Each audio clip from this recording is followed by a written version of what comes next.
Recording in progress.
All right, good evening.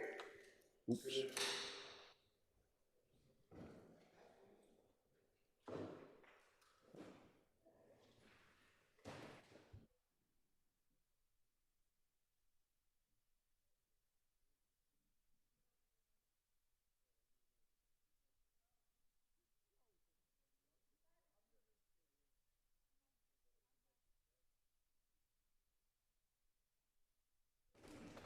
Test, 1, 2.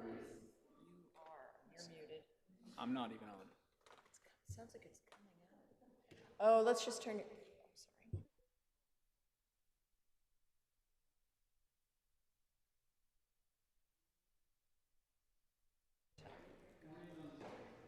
Test. That's better. All right, good evening, everyone. This is Thursday, May the 16th. It is a special meeting of the City Council. And before I ask for a motion to go into Committee of the Whole, I want to just read into the record those folks that are joining us remotely this evening. We have Councilor Grossman, Councilor Kelly, Councilor Krinsman, Councilor Lipoff, Councilor Lobovitz, Councilor Mickley, and Vice President Kalis. All right? And I need to make it known that this is video and audio, okay? May I have a motion to go into Committee of the Whole for the purposes of discussing the proposed FY25 budget? Motion's made by Council Leary? Yes, so moved. Thank you. Second? Okay, second by Council Oliver. So we are now in Committee of the Whole. Just a couple of quick announcements of how I hope and expect that this evening will go. We are going to start at the beginning. Yes. Oh. Motion's been made to go in a Committee of the Whole. All those in favor? Aye. Opposed? Abstentions? All right, the motion passes unanimously. Thank you. It's been a while.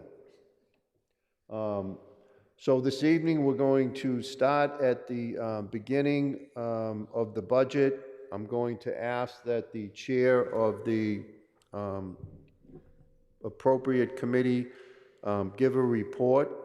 It's up to you as to how detailed that you want it to be. And if there is a resolution, we will take up the resolution at that time. As we have a resolution with the first budget, which is going to be the executive. Is Council Maliki with us? Okay. We'll take up the resolution in the budgets as we go through them at some point in the evening, because I really want to get us out of here by 10 o'clock at the latest. I want to make sure, though, that we get to every resolution. The reason we're starting on Thursday when we typically wait until the next Monday is so that we can give the resolutions to the mayor and the mayor's office so that they have a fair amount of time to actually respond and to give it some, have time to give it some thought and give us something substantive back, not that they haven't in the past, but we'll see how that works. So we may get to a certain point in the evening and make sure that we stop going through the budget and start going into the departments that have resolutions remaining. Other than that, we're going to hopefully keep it moving forward. I don't want to feel as though I'm rushing anybody, but I also like to try and keep it moving. So if I need to slow down, you can just let me know. Any questions? Okay. Yes, Councilor Baker. I want to just be clear about where your process is taking. We're going through the book in the order of the materials, or what's the order you want? Because committees report in a different order than the book is organized. Right. We're going in the order of the committee reports. That we're not going through the actual budget book in that order. We're going through the committee reports, that order. Okay. So, for instance, the first one should be executive/sustainability. But good question. Okay, thanks. Okay. Councilor Malachy is supposed to give this report, so right off the bat, we're going to hold on to executive sustainability and until she gets here to give the report. So we will then move on to the city clerk's department, and I would turn it over to Chairman Krinsman. Thank you, Councilor Gentile. I actually think Councilor Humphrey is giving this one. There were a few programs and services reports that were chaired by Councilor Humphrey. Is Councilor Humphrey there? I don't see Councilor Humphrey. So we're 2 for 2? We're 2 for 2. Plus there's a resolution, so we want to wait. All right. Let's see where we go from here.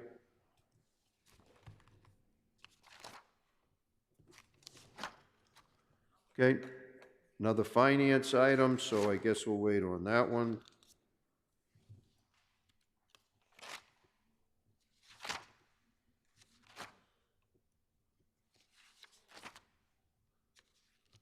Okay, City Solicitor, Councilor Krinsman. Thank you, Councilor Gentile. The Programs and Services Committee met to discuss the budget for the Law Department on Wednesday, May 8th.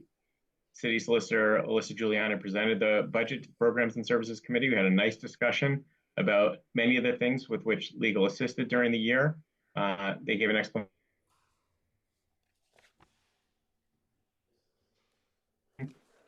These are like road defects, slip and fall, things like that. We learned that the public records request system takes time.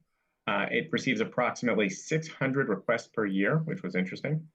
The committee spent some time discussing the open position in the law department, the work that the city solicitor's office is going to do regarding the overnight parking ballot question, work that's being done in response to a Title IX regulatory changes, and a number of other items. Ultimately, the straw vote in committee was 6-0 to approve the budget of $2,254,762, which is an increase of 4.16% over the FY24 original budget.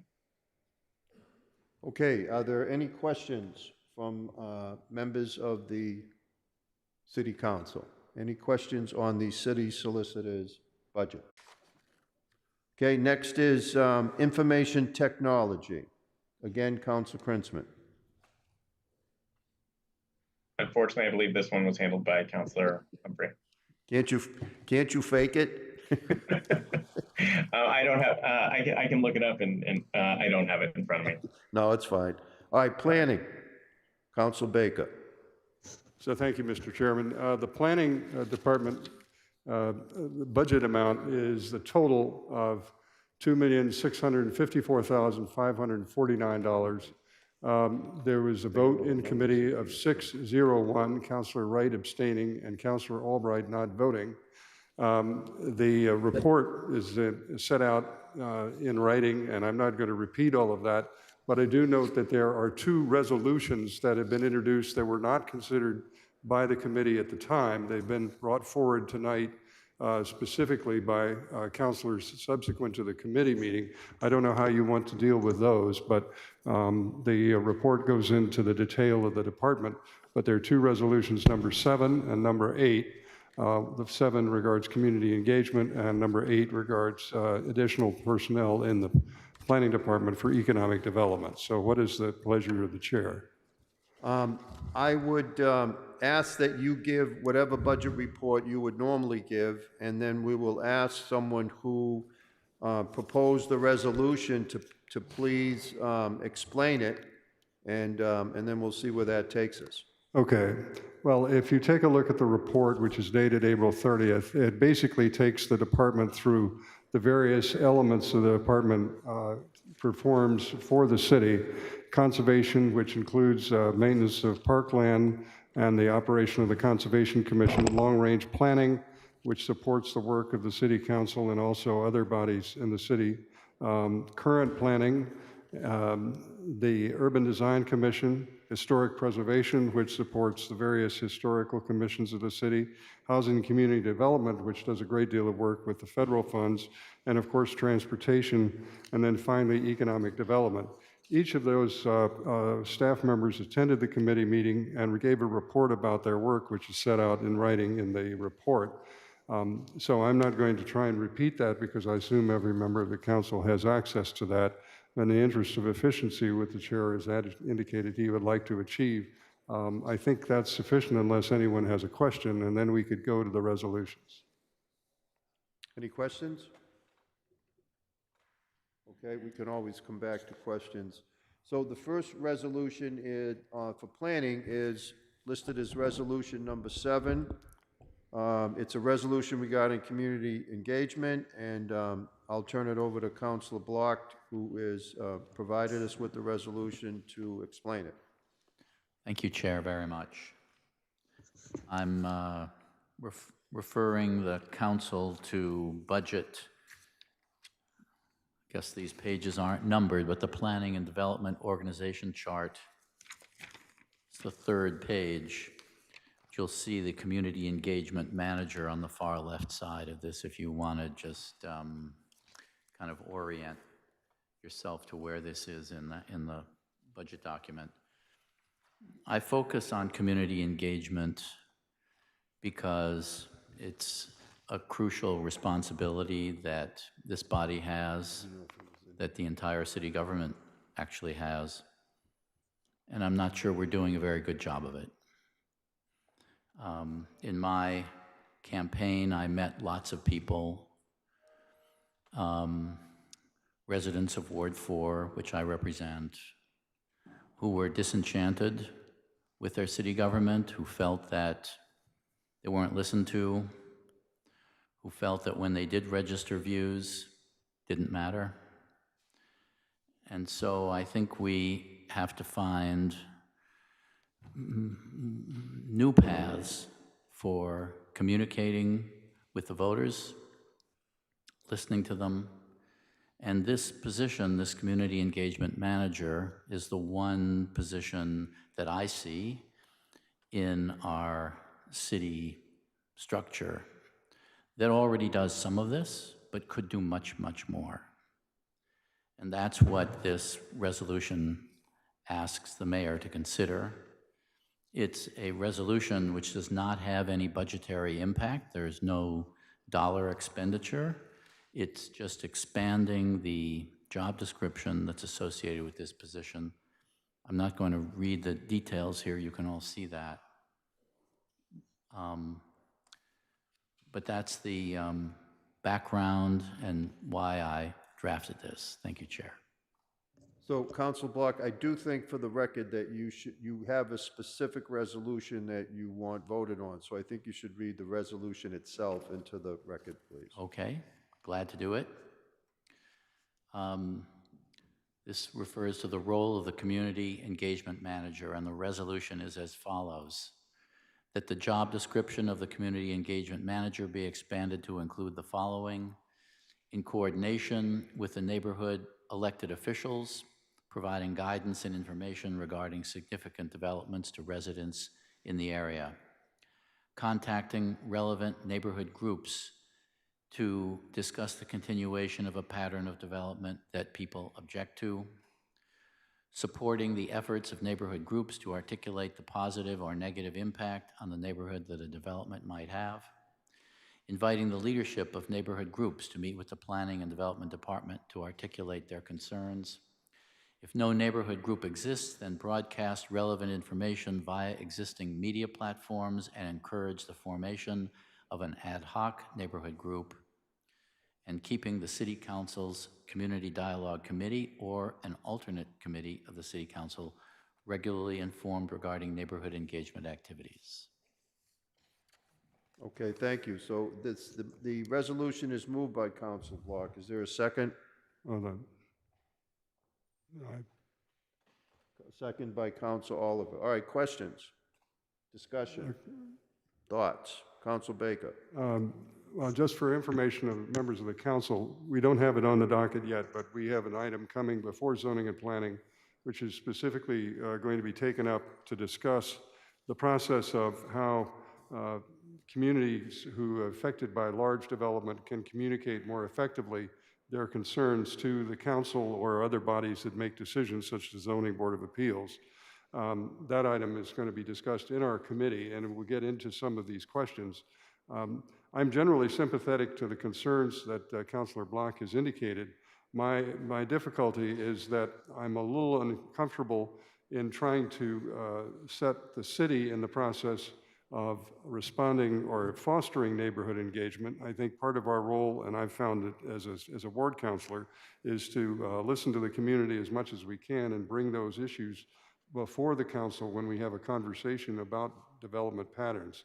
So, and I'm also not sure that the existing role of the community engagement manager can be expanded to this degree, because it also includes the process of trying to encourage the formation of neighborhood groups rather than just to respond to them. So I'm sympathetic to the general concerns articulated by my colleague, but I'm not yet persuaded to vote for the resolution, although I'm open to persuasion if conversation leads me in that direction. Thank you. Thank you. Councilor Kalis? Yeah, thank you, Chair. So I also, I do appreciate this resolution. I guess my question to Councilor Block is,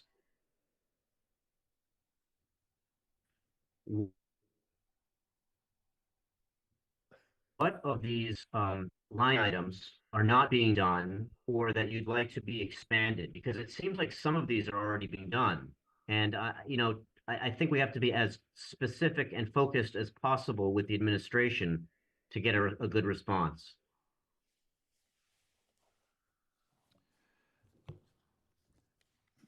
Well, you're asking for specificity.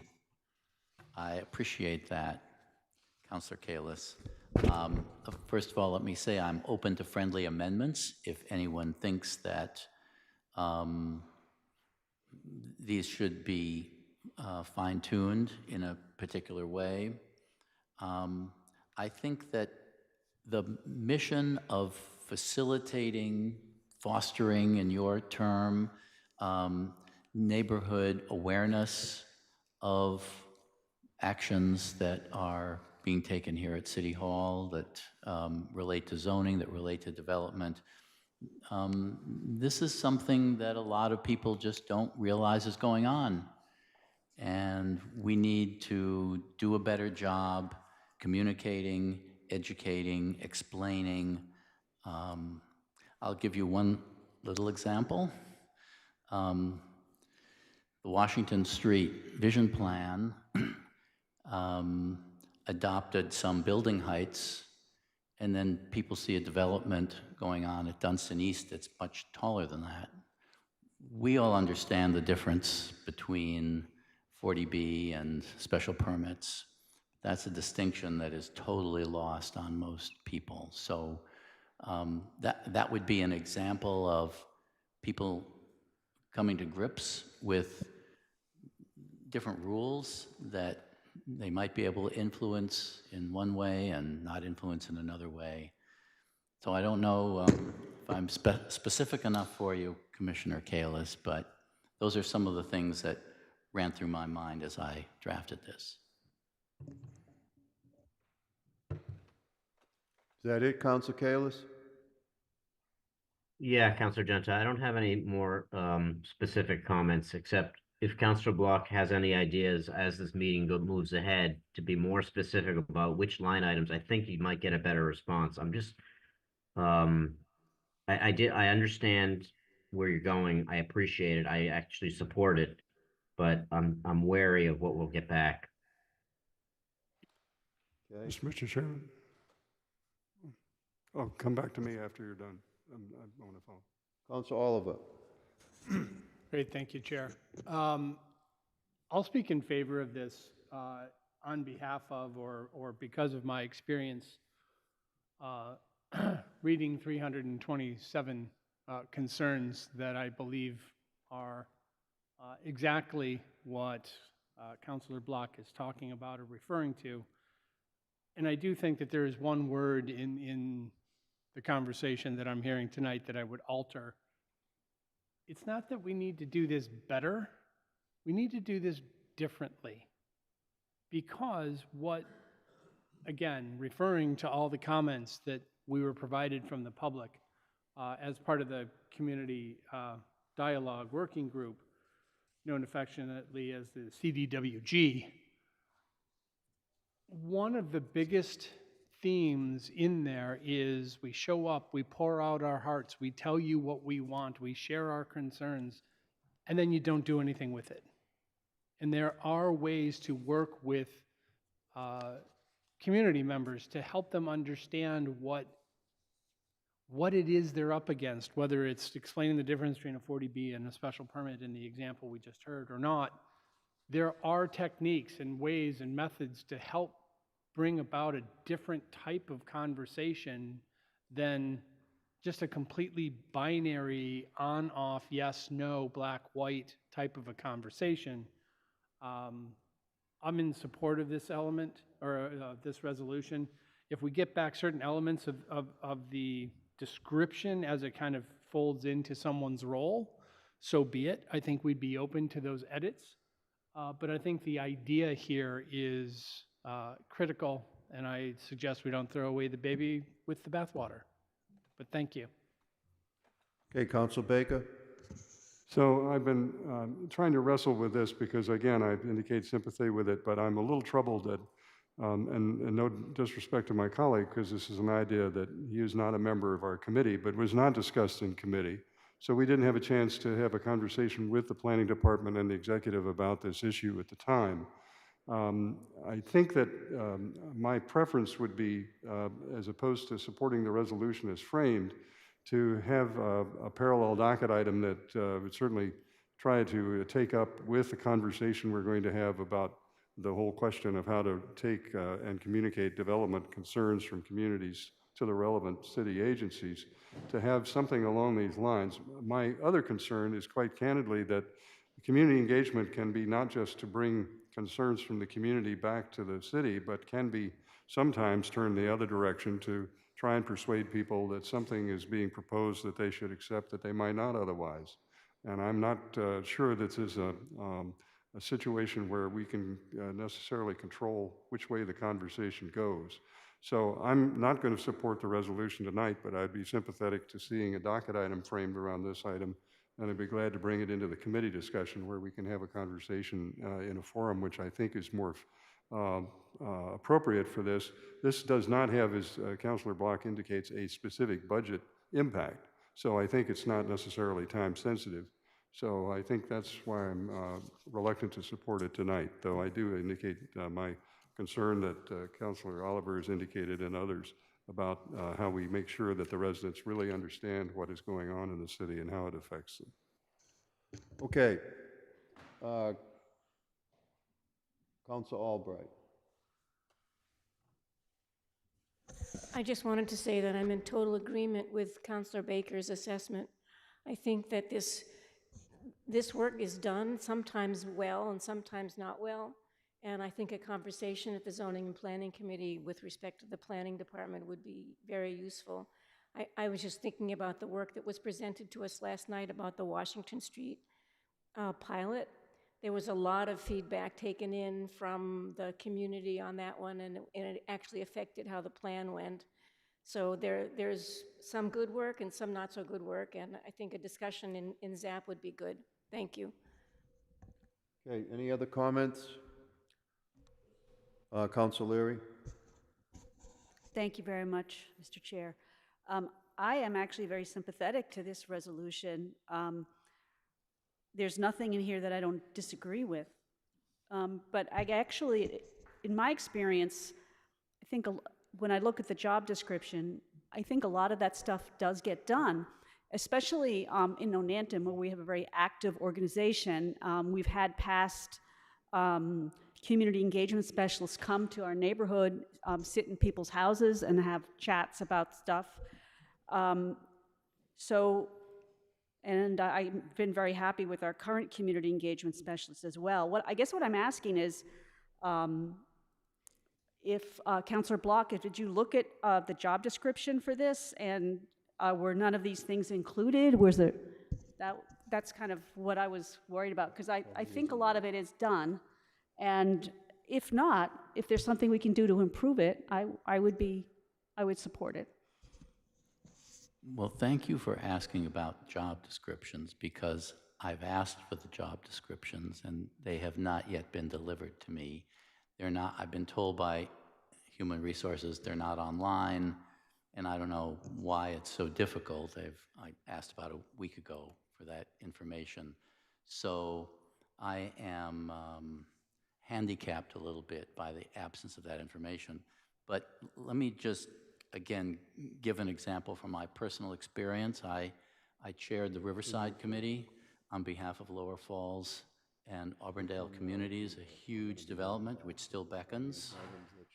And we were never invited to meet with the Planning and Development Department. A number of city councilors sitting here today were very helpful in listening to us and in orchestrating meetings with the developer. But it was like the developer had access to planning and we didn't. It felt very isolating, frankly. And we felt we were fighting the planning department in addition to trying to grapple with a developer's proposal. So part of the reason behind this is personal experience as well as reactions by voters in the, who I met during the last election. That sounds like it might be a larger issue than the actual job of the community development engagement specialist, actually. That's true, but this seemed a reasonable step, let's just put it that way. But I agree with you. I think there may be more complications and more challenges to doing a better job, doing a different job, as Councilor Oliver suggested. And Councilor Block, in my experience, also, I think even when we've done a really good job of engagement and reaching out, I find that there's always people that will say they didn't know about it. So that does happen, and sometimes people just have to pay attention a little bit. Okay, I believe Council Farrell. Thank you, Chair. And just lost something here. But I truly want to thank Councilor Block for putting this out. I think it is a step, but I believe that this is an extraordinarily complex issue that needs to be dealt with systematically or systemically. There are areas that have had success and leadership in getting in and becoming engaged in issues, and there are also areas where it has been enormously frustrating for large groups of people to try to express both their personal and professional opinions on issues. And I thank you, Councilor Block, for doing this as a piece, but I will be with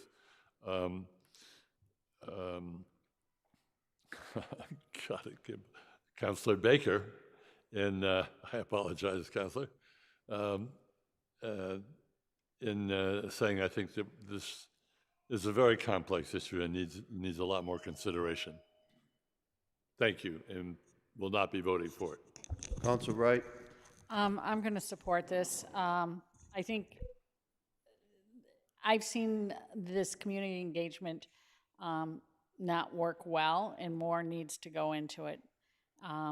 Just like Counselor Oliver said, a lot of people think that we're not listening at all, and they hear things after the fact. And some areas of the city aren't as organized in others, and more needs to be done. So I'm going to support it. Counsel Lipoff? Yes, thank you. I'm going to line my my vote with Baker and Councilor Farrell. This is for a discussion of another time. I don't think it's truly appropriate in the budget process. There's so many complications here. We have public hearings where people can be heard. They come, sometimes they miss them. And also, I think that sometimes when people disagree and a vote goes one way, they feel like they haven't had a seat at the table or been heard. This is a discussion that needs to happen outside of this forum tonight, and I won't be voting for it. Thank you. Counsel Lucas? I am going to support this resolution. I think it's a well-written resolution, and there are very good intentions in this. I think what this is all about is making sure that the residential and business communities that may be impacted by for example, Newton Highlands project going on right now, the Washington Street pilot, Riverside. It's just that to get the residents on board prior to the public hearing or the formal community engagement process, and just to better explain the process. What is, the Zoning Board of Appeals do? What is the role of the City Council? What is the role of the Office of the Mayor, and so on? I don't see any harm in voting for this, so I'll be voting in favor. Thank you. Okay, are we ready to vote on this? All right, typically we do voice votes in committee of the whole during the budget, but in this particular item, I feel as though there'll be maybe 3 different votes being taken. So I'm going to ask for a show of hands on the item. So all those in favor of the resolution, and again, this is to help our clerk keep it accurate. All those in favor, please raise your hand. I count 1, 2, 3, 4, 5, 6, 7, 8. I count 10. Ms. Moore, do you? Try it again. Can you see Counselor Oliver? I count 10 now. All right. All right, so 10 in favor. Opposed?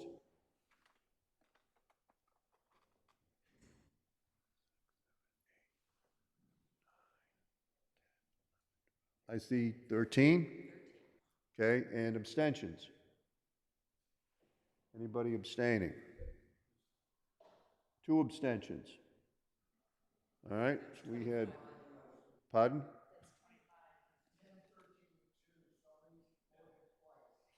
Grossman and Kelly need to take their hands down. Oh. So there were no abstentions. Well, Counsel Mickley is on the road, so he probably didn't vote. You did? I did vote. I supported it. All right, sorry, Counselor. I can't blame you for that. No worries, thanks. All right, 11 yeas and 13 nays, so the resolution does not pass. Okay, the second resolution in planning is a simple one in that it asks that an additional FTE, in other words, another position for those of you at home, to be added to the economic development team in the planning department. So the resolution is for an additional FTE. It is sponsored by Councilors Wright, Getz, Maliki, Lobovitz, Oliver, Lucas, Mickley, and Block. Who would like to explain their rationale thinking or support for the item, of those groups. I see Council Wright. Thank you. So,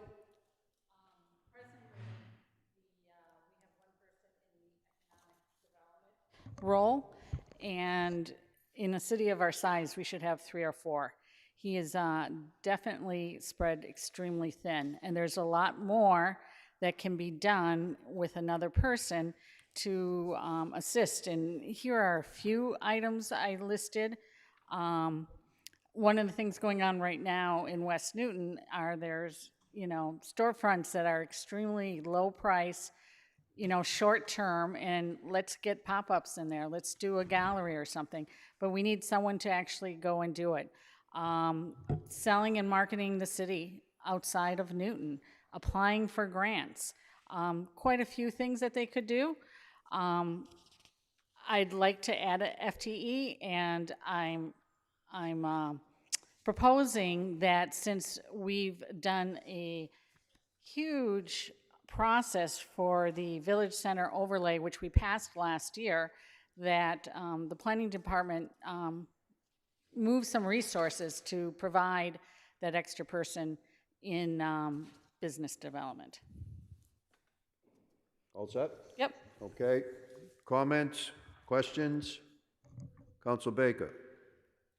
Just a report, this item does not get considered by the committee. It doesn't mean that any member of the council can't bring one forward after the fact, as has been done here. I just want to indicate that we did not have a chance to discuss it.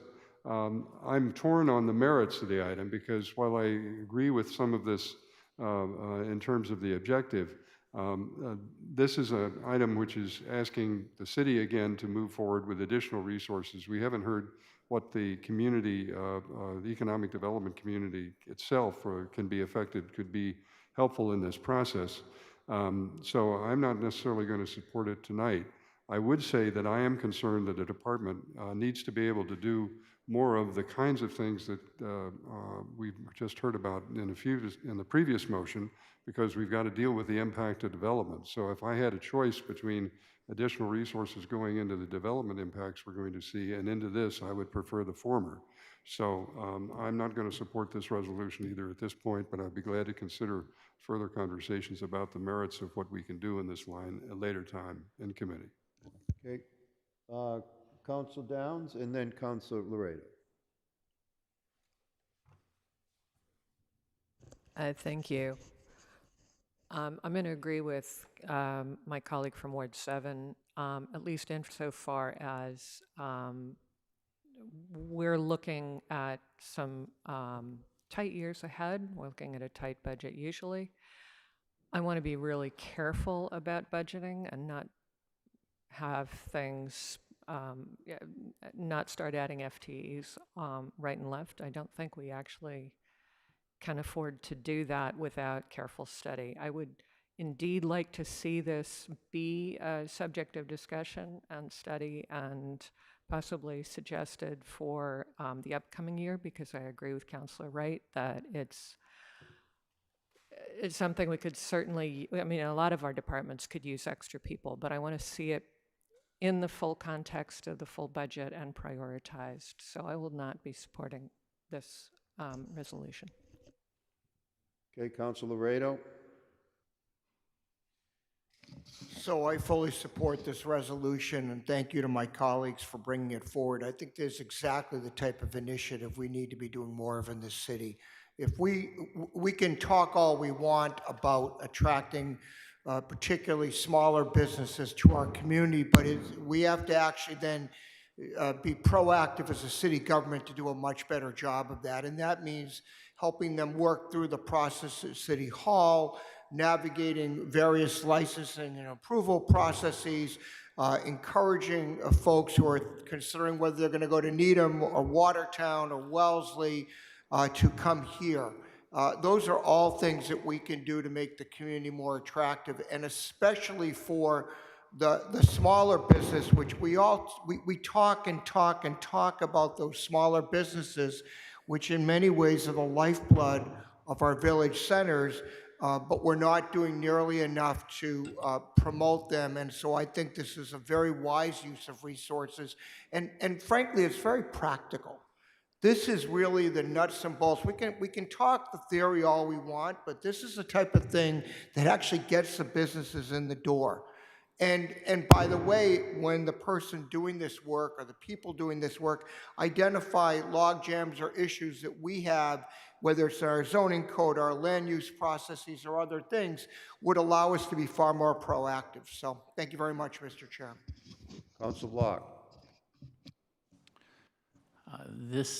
I think of economic development as an investment in our future, an investment in our future financial stability.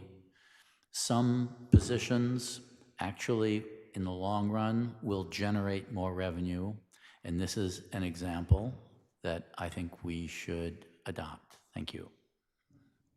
Council Wright. Thank you. Yes, I'm asking for additional FTE, but I believe we have the FTE this is in the planning department, and we've used a lot of resources in this past year to pass the village center zoning, and we're not be going that strongly or that hard with all those people involved with that. So I do think, even though it's an additional FTE going there, but I think it can be moved from somewhere else within the planning department. Thank you. Council Albright. Thank you, Mr. Chair. I totally support this concept. As I was thinking and waiting to speak, I was thinking, well, maybe what we need to do is do an economic development plan to figure out why Needham and Watertown are doing so well and we're doing okay, but not as well as they are. And then I remembered that the back of my mind that we did an economic development plan back in 2018. I just found it on the website. It was done by Camoin Associates. And so I feel like we need to go back and look at that plan and find out what it, remind ourselves what it said, and perhaps do some of those things, whatever they were. I don't even remember at this moment. I don't know if I agree that one person can't do the work in Newton. I'm not sure that hiring one more person to do the same work that's already being done is the way to go. There might be another way to go. So if it was a resolution to put some money into figuring out how to do this, I think I would agree with it, because I think it needs to be done. I'm just not sure that an FTE that works for the current economic development specialist is the right way to go. So I'm not sure whether I'll support it or not, but I support the concept. Okay, Council Humphrey and then Kelly. I have you, Council Baker. I promise you I will never miss you, all right? Council Humphrey. Thank you. I'm in favor of this resolution. I think we're past the point on this particular one of needing more consultant planning, whatever. We know some of the stuff we need to be doing. We just need someone with more hours in the day, because it's a big city, it's a big population. And as other counselors have alluded to, if done right, this type of position pays for itself by generating economic growth that translates into additional revenue. So I do think it's going to make a huge difference to have an additional person. And I think we've all known that for a while now. So I'm in favor of it. Okay, Council Kelly. Thank you, Mr. Chair. I also support this resolution. We have talked for so many years about increasing the commercial tax base, about vitality in the village centers, about having more spaces that residents want to attend to. I think this is a great idea. I can't really imagine that one full-time staff member can do this job. So I think supporting that in a staff way is something, as others have pointed out, just benefits all of us. So I will absolutely be supporting this resolution. Thank you. Okay, Oliver, then Laredo and Lucas. Great, thank you, Mr. Chair. I am definitely in favor of this resolution because of ROI, because of the simple fact that this is you know, we can think about it a bunch of different ways, right? If we think of a budget as a reflection of our values, of our priorities, right now we have one person out of 25, am I lying? 25 people in planning dedicated to economic development. 1.5 or 2.0 FTEs out of 25 seems to make sense to me. We all see our village centers. We all know what's going on there. Look at what we just went through with VCOD. Like, I'm gonna throw out that vibrant word, even though I can't stand it. If we want vibrant village centers, we have to work both ends of the equation. We need businesses and we need people to visit them. We've solved, at least in part, for the people to visit them. Let's get some more businesses in and out and help them survive and thrive here. And I'll kind of echo something that Councilor Wright just said. Technically, this doesn't ask for a new FTE. This says request an additional FTE be assigned. That could be partial or in full. It could be existing staff. We saw Mr. Sisson sit in front of us in the ZAP meeting, basically saying he spends a majority of his time just helping small businesses cut through our own red tape. What if we just got somebody to help them figure out how to get rid of some of the red tape so that we can do the business of eliminating that red tape on their behalf? Anyway, I've spoken too long already. Total support for this one. President Laredo. So I'm very glad that my colleague from Ward 2 went back and looked at our 2018 Economic Development Plan, because too often these consultants' plans sit on a shelf. We spend a lot of money for them, and they go absolutely nowhere. I don't think we need another consultant. I don't think we need another plan. I think we need people who can actually start to implement. And I will add that I don't think this is super complicated. I really don't. I mean, yes, there's going to be things that someone can do that facilitate it, but a full-time person with a good deal of common sense who is talking to the people who are actually trying to establish a business in our city will come up with the suggestions that we need to implement and help them get through the process. So again, we talk all the time about increasing our tax base by getting our smaller businesses here. Let's get to work and actually help them do it. Okay, Councilor Lucas. Thank you, Chair. I think Councilor Albright said this, that she supports the concept of this resolution, but not necessarily the way how it's written. I agree with that statement, if that is in fact what you said. Okay, I want to make sure I'm quoting you correctly. So I don't think I've voted against a budget resolution before, and I'm not going to start now, so I will abstain. Okay, Councilor Leary.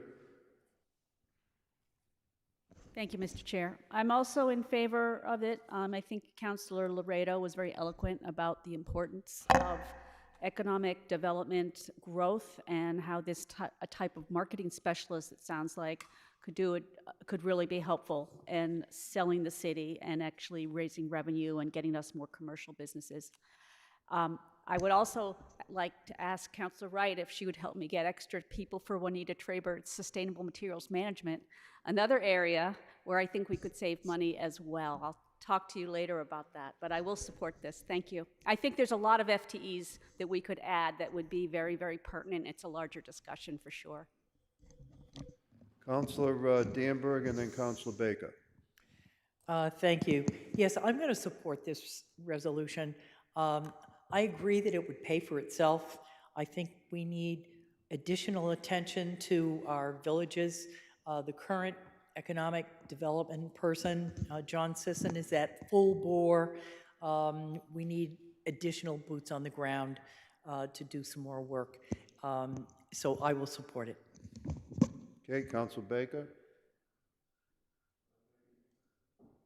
Thank you, Mr. Chairman. I just want to point out to members of the council that our committee has been working on this issue. We have passed in the full council a set of zoning amendments, including some economic development incentives just recently. We also have an item coming up for public hearing several amendments to our zoning, which have grown precisely out of the process of conferring with economic development staff and the economic development committee, so that we have some sense that we are moving forward in this area. It's not that this is something new, and Councilor Laredo described what he wanted to see happen is precisely what we are doing, and you'll see that coming out of our committee. I am concerned that the resolution is framed either take some resources available from other parts of the department, which I don't see as having light capacity and somehow able to reallocate, or it's asking for additional funds and an additional FTE, and we're looking at a whole budget of which this is just the first item coming up. And of all the things we may want to ask for additional funds for additional personnel, I'm not sure I would put it here. It doesn't mean that we can't do the kind of analysis and make recommendations as we go forward, but again, I'm not yet ready to support it as framed. Thanks. Anyone else? I see Council Krinsman. Thanks, Chair. Just sort of a clarifying question, because as I read the description, this looks to me like the work that John Sisson is doing, the Director of Economic Development. So I'm just trying to clarify, is this supposed to be additional support for that work that's being done? Is this an additional position sort of within that line, or is this a statement that the work is not being done at all? I'm going to ask Council Wright to respond to that. So this is, for the most part, I believe this is a lot on John's plate, but he can't do it all. What he spends almost all his time is helping businesses go through the red tape, get started in Newton. There's really no outreach and expanding and things like that. He just doesn't have, the bandwidth for it. So, I list items here, and I would rather, John or, economic development team decide exactly where those resources would be used. But right now, John, Mr. Sisson, his strength is helping these businesses get through the process, but these other items are not really being done. Council Albright. All right, I just wanted to add that maybe we need to figure out how to cut the red tape and make it easier for businesses to start and thrive in Newton. And so, maybe that would be more effective than helping one business at a time go through the red tape. I try not to comment on these resolutions to keep things going, but I was originally, like many of you, I'm careful about adding FTEs, and I was going to vote against it because, as someone else already said, if I was going to add an FTE, it would not be in the planning department. But then it was pointed out that this is written a little bit differently. It does not say add an additional FTE. I think trying to get Mr. Sisson some additional help is probably a pretty good idea. So I'm actually going to vote for it for that reason. So I'm voting for that half of it, not the half that says to add, and it doesn't say it, but I'm not supporting adding an additional person. But maybe we have the resources within the department to give this gentleman some help. Anyone else, or are we ready to vote? Councilor Baker? One final comment. Again, I would have preferred to have this conversation with the department there where we're talking about allocating their resources inside the department, if that's the thrust of what we're doing. I agree the objectives are fine. I'm just not going to support it without that clarification. Thanks. Okay, let's see if we can take this one on a voice vote. One more comment. Oh, I'm sorry. Oh, Vice President Kalis, go right ahead. Thank you. So I'll support this. I do think that we need this. And I would just, if there's anybody from the administration listening, I think one way of potentially getting toward this is looking at the EDC and what they do and potentially revamping how they actually support John or what they do in a way that could be more active participation than passive. Thank you. Okay, so I think everyone is clear on the resolution. All those that are in favor of adding an FTE to the Economic Development Team, please say aye. Aye. Aye. Aye. Opposed? I heard two noes, I believe, Counsel Greenberg and Counsel Baker. Counsel Downs? Counsel Downs and Counsel Baker and Counsel Farrell are voting no. Are there any abstentions? Counsel Lucas is abstaining, Counsel Albright is abstaining. Okay? So the motion passes. Do we have the vote?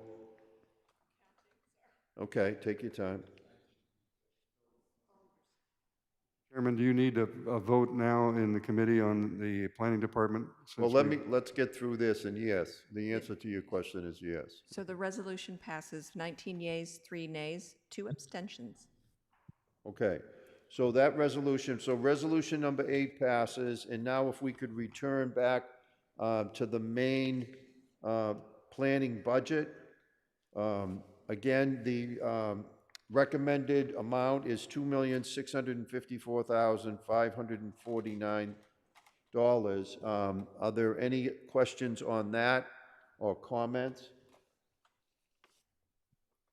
Councilor Krinsman? Maybe just a process question, but don't we usually hold off on taking the vote on the department budget until we hear about the resolution? Because it may, in fact, alter the underlying budget for the department? Yeah, I was thinking that this won't because it could just be the additional, but it's probably safer to wait until we get a response back from the administration. I think that makes sense. So can I get a motion to hold? So moved. All right, motion's made, and all those in favor to hold, please say aye. Aye. Okay. All right, let's head back to the beginning, to the executive department budget. And I would like to recognize Council Vice Chair of the committee, Council Maliki, to give the report. Thank you, and I apologize for being late. I thought we were starting at 7. So the Finance Committee met on this Monday with CFO Maureen Lemieux and the co-directors of Sustainability, Ann Berwick and Bill Ferguson, and Energy Coach Leora Silks. Ms. Lemieux noted there were no changes to personnel in the executive department from FY24. There was a 3% increase in salaries, 1 more employee elected to take health insurance. The only change in expenses was because for the first time in several years, they are including in dues and subscriptions $7,500 to potentially attend the U.S. Conference of Mayors, in case that will be considered important this year. She also expressed her opinion that the current financial team of department heads is the strongest we've had in her 14 years here. Ms. Silks talked about the climate team being across departments. She shared a draft list of climate-related initiatives, noting that the time is getting close to update the city's 2019 Climate Action Plan, which was due to be through 2025. She also talked about her role reducing residential sector emissions through the For Our Future program. Mr. Ferguson talked about BERDO, Building Emissions Reporting and Disclosure Ordinance, that would require 293 commercial buildings over 20,000 square feet to report emissions and be net zero by 2050. He noted that the BERDO webpage has just been updated with a draft ordinance and a list of the covered buildings. He also noted and listed for us 7 postponed Solar Phase 3 projects that are now under contract, and there are 7 more to follow, including the Cooper Center and the schools that are getting new roofs. Ms. Berwick spoke briefly about 3 programs, micro grants to which the city and Village Bank each contribute $2,500 per year. 6 grants have been given to local organizations and schools so far. Newton Power Choice, which has no financial cost to the city. Newton has a default of 95% renewable, as I think a lot of you know, but has recently been talked by Arlington, which has gone to 100% as their default rate. And she also talked briefly about electrification, whose cost to the city is Ms. Berwick's time, and that is still in process. By a straw vote of 8-0, we approved a total executive budget, which includes also community education and inclusion and citizens assistance officer of $1,461,808. And that's the report for that department. Okay, all set? Yep. Let's go right to the resolution, and then we can talk about the full budget too. So there is a resolution number 1, resolution requesting that the City of Newton invest in the creation of a Chief Resiliency Officer. This is offered by Council Mickley. Council Mickley is traveling to a very significant and important family birthday. And so in his absence, I believe he wanted Council Lucas to read a letter in support of the item that he is proposing. Thank you, Chair. And apologies for me being late. I also thought we started at 7. I guess I'll have to change my calendar for this time next year for 6:30. Little reminder. Yes, Councillor Mickley has provided a resolution, and I'm just going to read parts of it into the record on his behalf. We all know climate change is not just coming, it's already here, and I applaud the efforts by city leadership, staff, and residents to do our part in being a more sustainable community. We are fortunate to have many great activists and leaders on this issue in Newton, such as former Ward 2 City Councilor Emily Norton, who has been correctly warning us for years that the water is coming, and has been an effective advocate both within the council and her day job to get us all to do more. However, to be a truly climate resilient city, as seen from recent storms and flooding, which we were not prepared for, we need to do even more, and that starts with having a dedicated staff person in the executive office that has the mandate, expertise, and to focus to ensure resiliency is incorporated as a strategic priority across city departments and major infrastructure decisions. We need a Chief Resiliency Officer. According to Newton's most recent climate change vulnerability plan, Newton is vulnerable to increased heat, flooding, and disease. We can invest in more green stormwater infrastructure. This can be in the form of nature-based solutions such as rain gardens or bioswales. We can update our development rules in order to take into account updated precipitation data. We are making our development decisions based on FEMA flood maps, which are decades out of date. We can increase biodiversity that is critical for protecting us from the climate change impacts, including the spread of disease. Then at the bottom of the page, I recognize the city is already doing important work on this. This resolution is simply an urgent call to build on the work through hiring a part-time or full-time Chief Resiliency Officer. We can't afford to wait. Climate change is already here. This is from Councilor Mickley. And if I can just speak briefly on behalf of it, I second everything Sure, that he said. so you're moving the resolution, right? Yes. A second? Oh. Second? Okay, go right ahead, Councilor Okay, Lucas. and thank you. And if I could speak briefly on this, and I mean very briefly, I do support this resolution and what Councilor Mickley has written, and I do intend to vote for it. Thank you. Okay, I just wanted to make sure it was clear to everybody that Councilor Mickley is advocating for an additional person, but he is open to the idea of it being a part-time or a full position.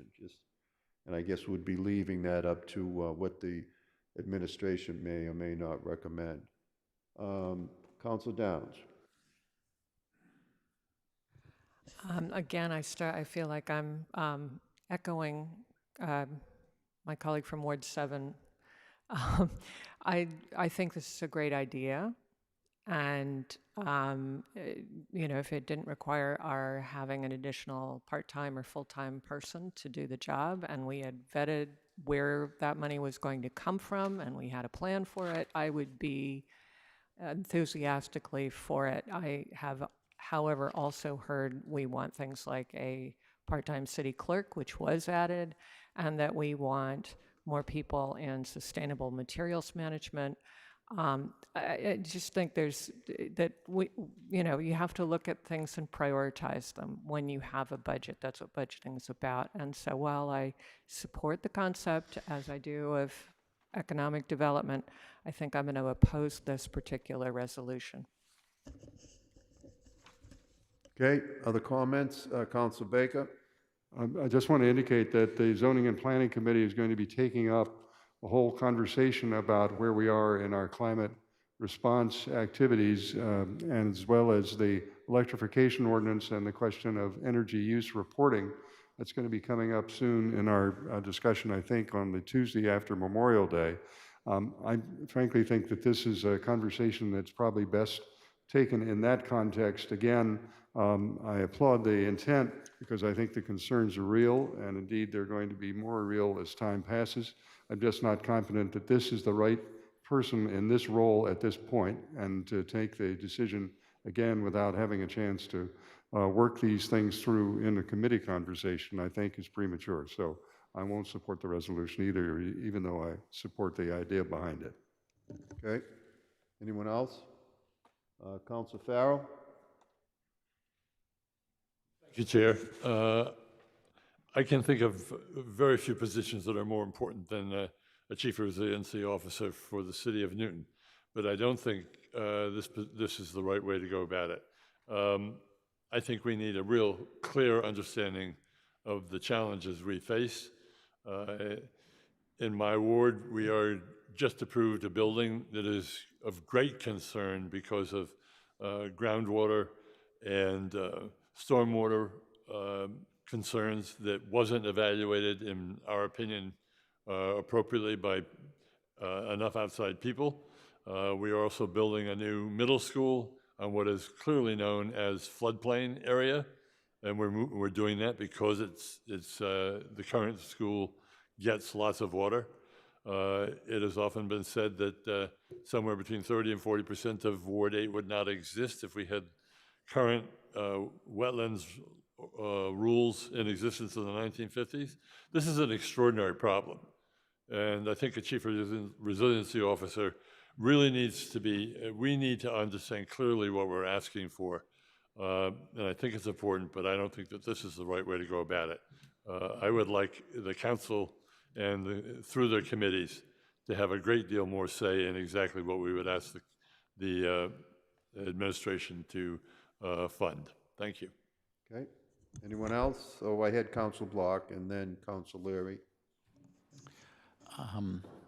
Councilor Lucas, I don't know if you can answer this question on behalf of Councilor Mickley. Would this position report directly to the mayor, or would it report to the COO? I'm just wondering if you have a sense of where this would fit in the structure. Yeah, I can jump in. Thank you for the question, Councilor Block. Report directly to the mayor.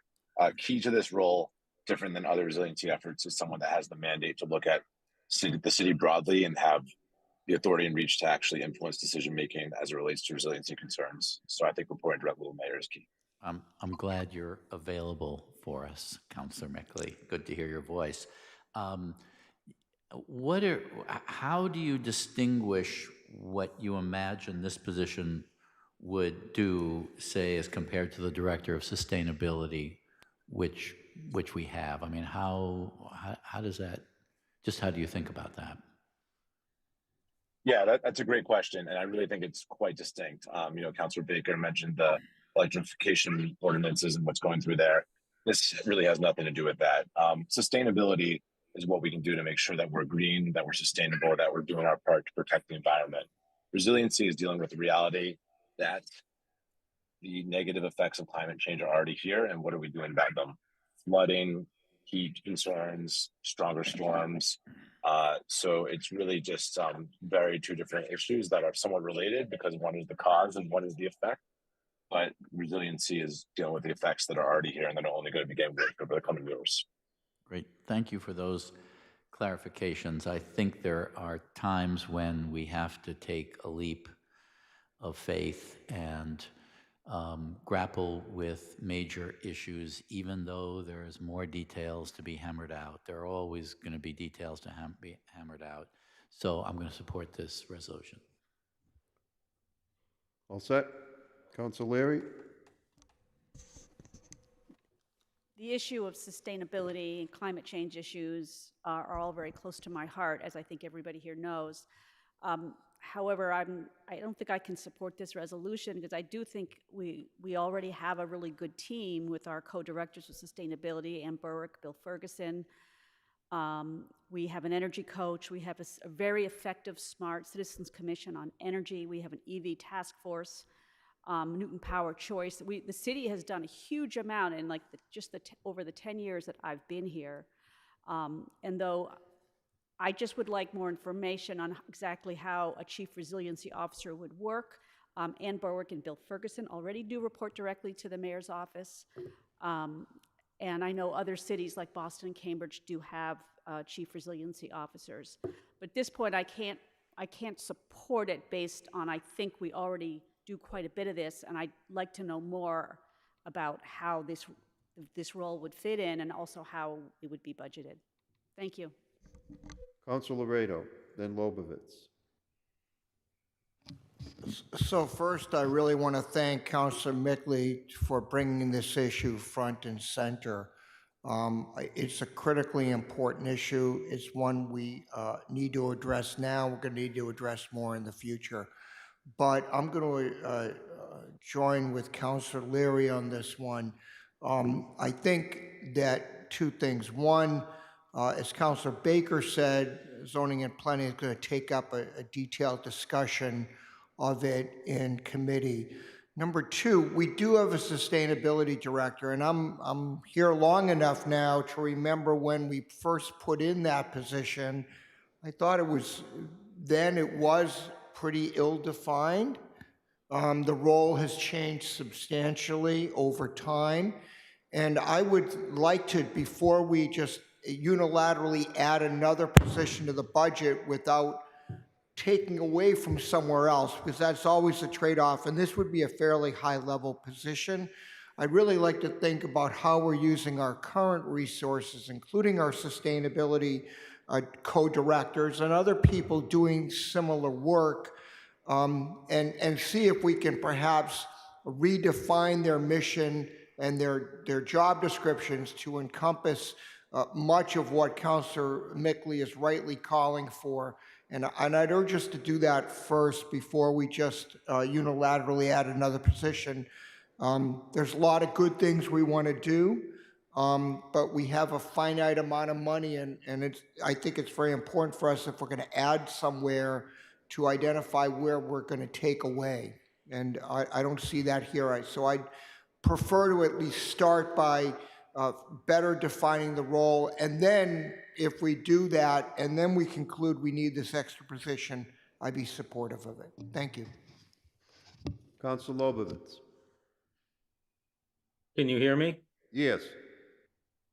I was going to pretty much say what Councilor Laredo just expressed, and he said it so well. I have nothing to add to that.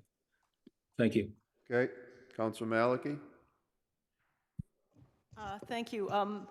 I think Councilor Mickley made a really good distinction between sustainability and resiliency, and the people that we have are working very hard on sustainability, what our impact on the environment is, but we don't really have a clear person in charge that the public can see that is going to help them deal with the impacts of climate change on us. And somebody said the water is coming. I feel like the water is already here.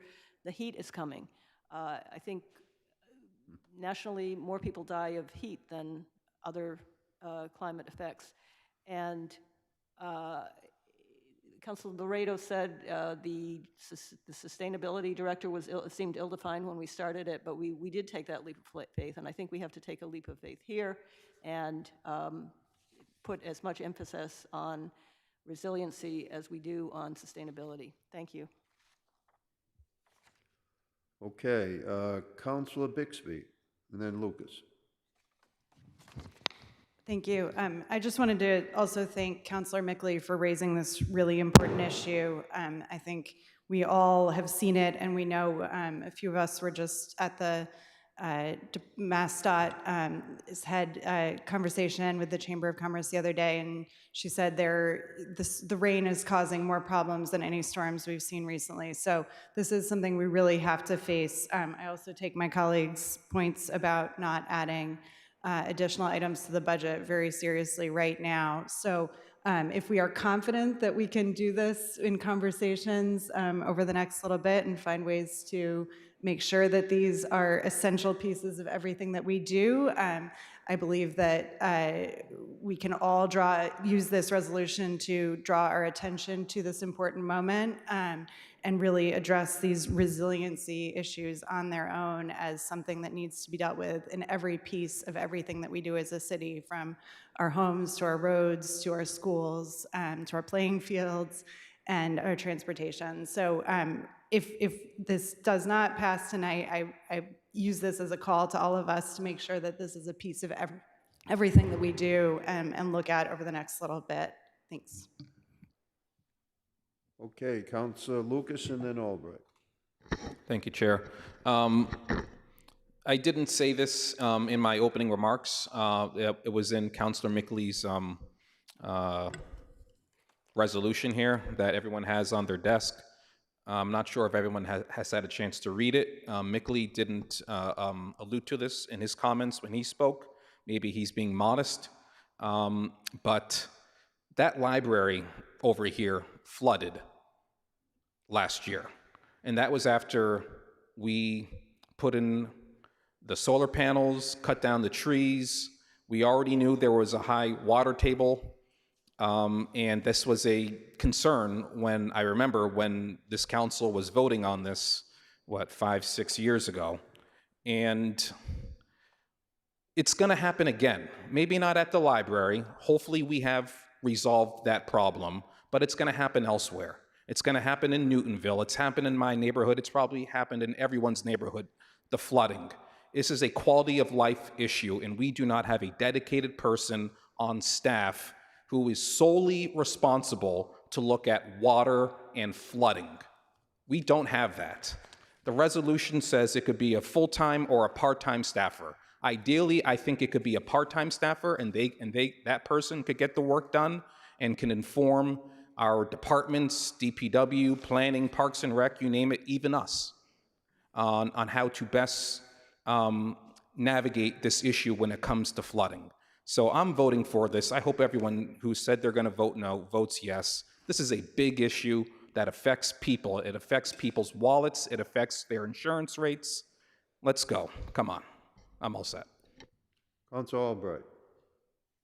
So I want to thank Councilor Mickley for bringing this to our attention yet again, and I feel like a broken record, but in 2018, we passed and adapted to our comprehensive plan the Climate Vulnerability Assessment and Adaptation and Resiliency Action Plan. I feel like we need to take these plans that we did off the shelf and reread them and do what they tell us to. I don't even remember what the action plan said to do, but I can't support this tonight. Again, I support the concept, and I think it's really an important issue to pay attention to, but let's reread these things that we had done to help us figure out how to solve these problems. And then if a resiliency person is the way to go, we should do it, but there may be other things that were in that plan. Okay, Councilor Block, and then maybe I think we're ready to vote. I think a couple of people have used the word unilateral. I don't think of this vote as unilateral at all. We are simply sending a message to the mayor, we'd like you to consider this. So think about it that way. This isn't just our call. Thank you. Councilor Farrell. Thank you again, Chair. I think when we present this, it should be a pretty unilateral and well-informed recommendation. I believe that this ought to be a very powerful position in the city. It is going to have to, in my opinion, it would be a position that would have oversight on issues of water over every department. And right now, I don't believe in the city there is an appetite for that. I believe I have heard, actually in conversations, people saying, well, we have people responsible for water in all the different departments. I'm not assured by that there is coordination and conversation amongst the departments.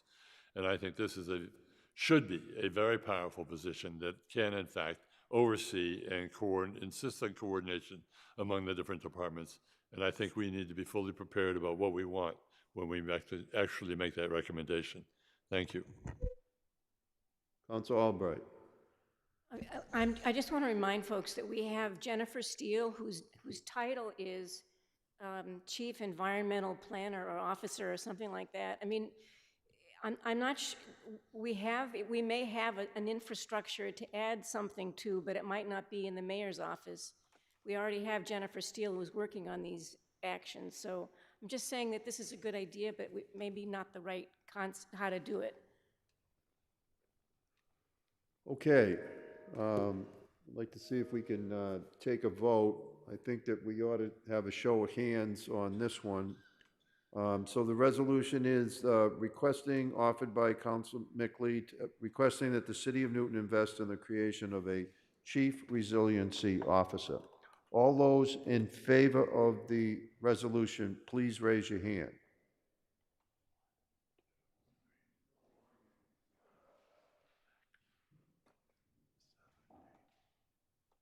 Carol, I count 9.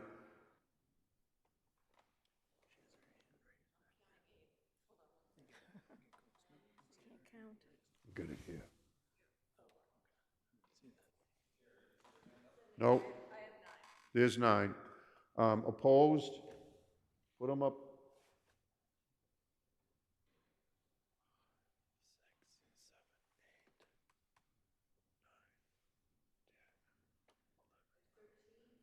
14. Abstaining.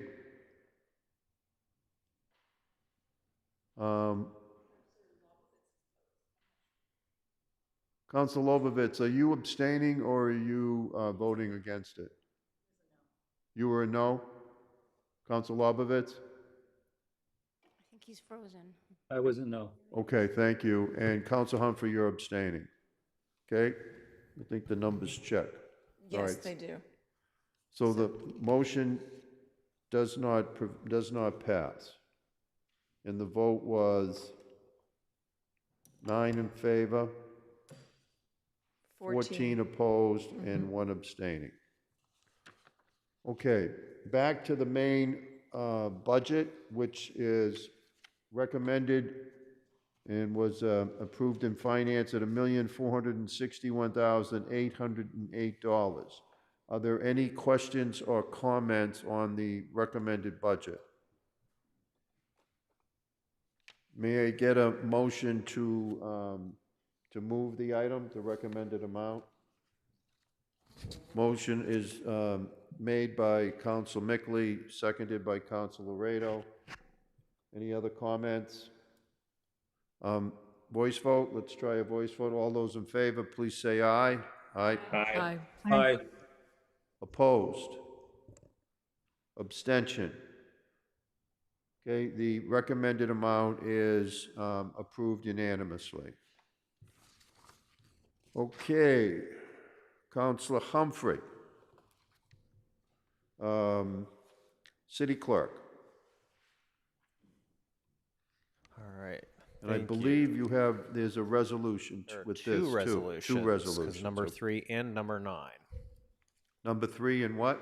Number 9 is the other one. 3 and 9, okay. I was placing number 9 under human resources for the training, but we can do city clerk, whichever is amenable.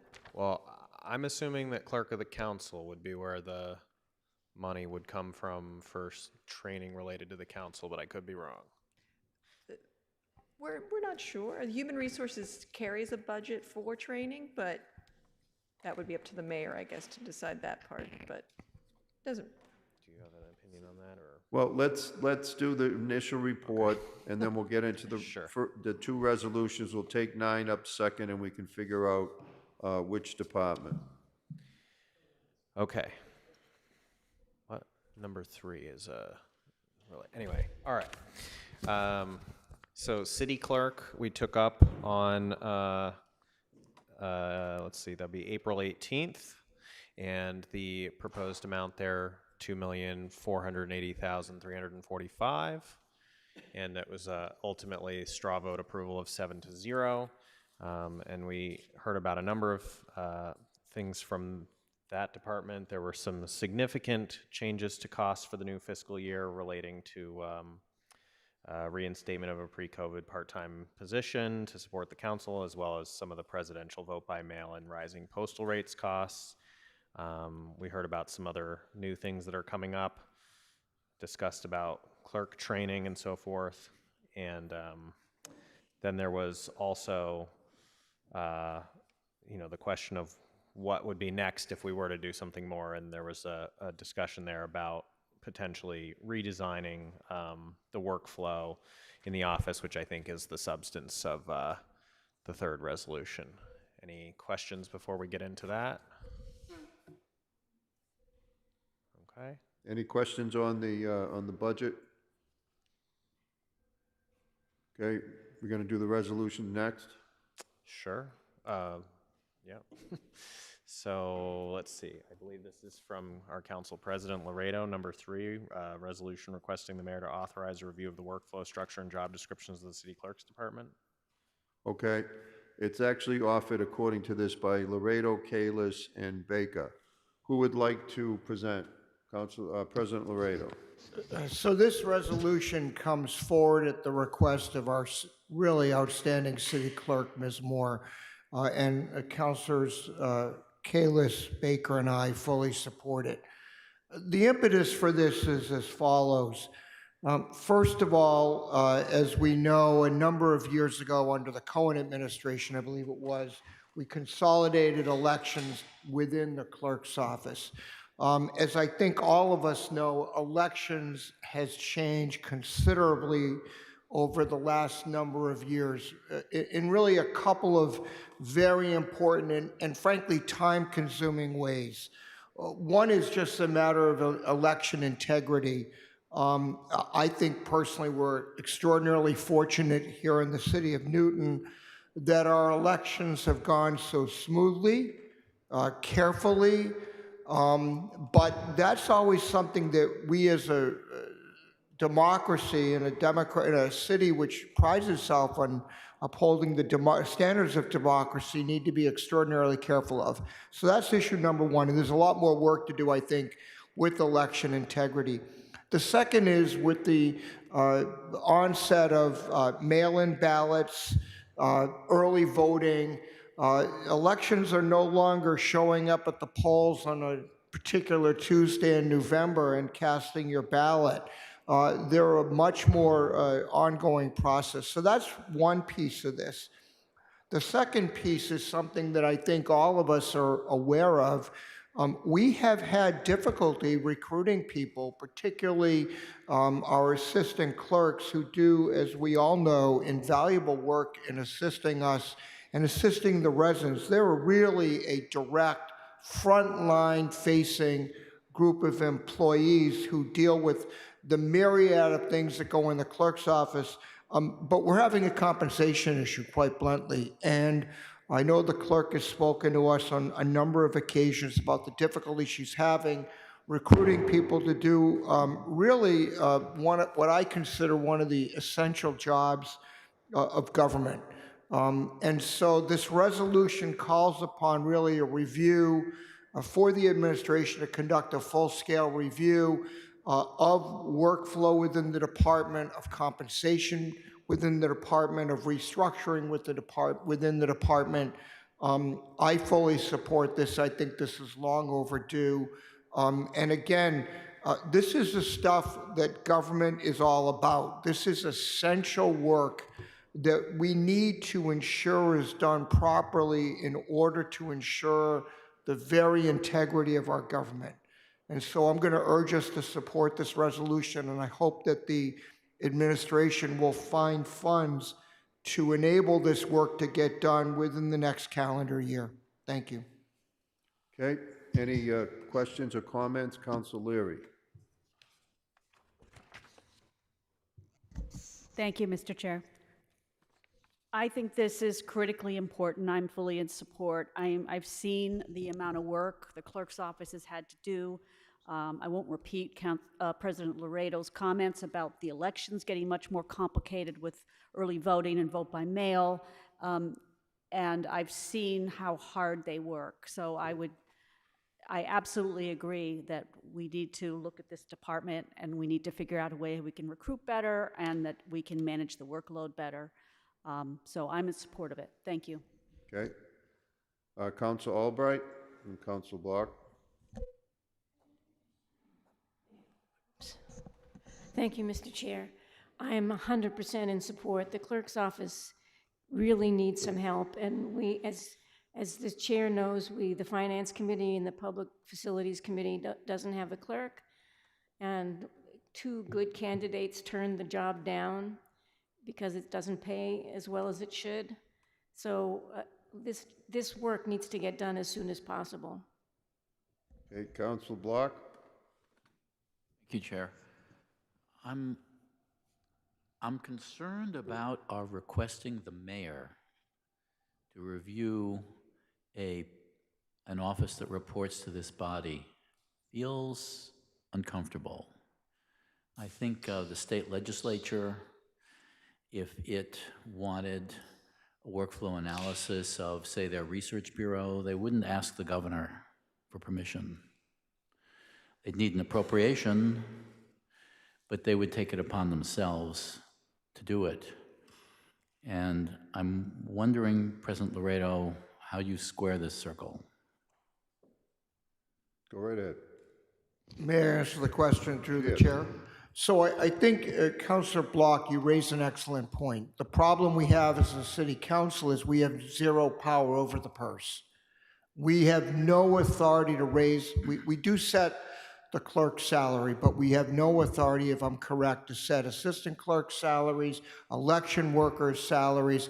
Elections, while they come under the oversight of the clerk of the city council, are really not our responsibility. They're the responsibility of the administration, as is much of the other work that goes on in the clerk's office.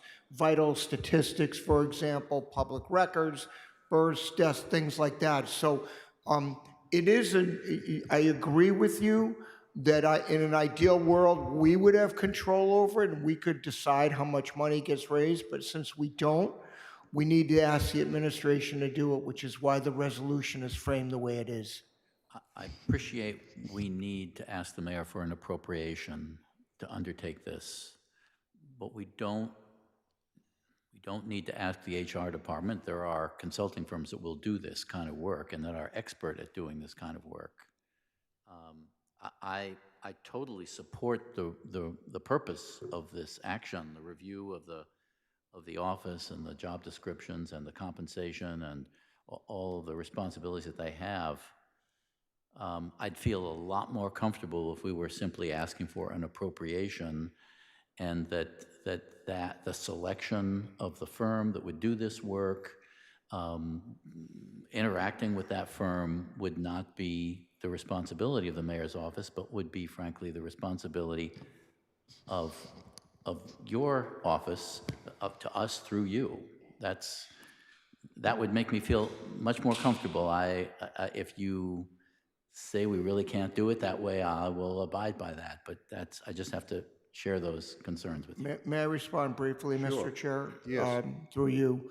So, Councilor Block, this really is an excellent point. I don't think we certainly don't have the fiscal authority to hire anybody. We have no fiscal authority to change the salary structure. What I certainly would hope, however, and I think I don't think we need to put in here, but the spirit of the resolution would be that the administration would consult with the city council on these issues, because after all, we're the ones who work directly with the clerk's office on a daily basis. And this is a type of thing that should be a collaborative effort because we all have a common interest in making sure that both elections are run properly and the clerk's office functions smoothly. Thank you. Okay, next I have Council Lipoff. I took my hand down after Councilor Albright said exactly what I wanted to say. Okay, thank you. Council Farrell? Thank you, Chair. First, let me say I completely agree with Councilor Bloch's sentiment, and I thank him for stating it. But secondly, and more importantly at this point, is that throughout my extensive career as a city councilor, I can confidently say that no department in this city has responded as professionally and as immediately as the city clerk's department when asked for support. And I compliment them on that and thank him for that. The only issue I would ask is that if this review will include a review of the relationship between the city clerk's office and voting with the neighborhood area council voting apparatus. So, thank you. Okay, Council Baker, then Lucas. So I'm obviously going to support this resolution, but I just want to provide a little background just that may be helpful. Remember that Ms. Moore occupies two roles. She is the city clerk as well as the clerk of the council.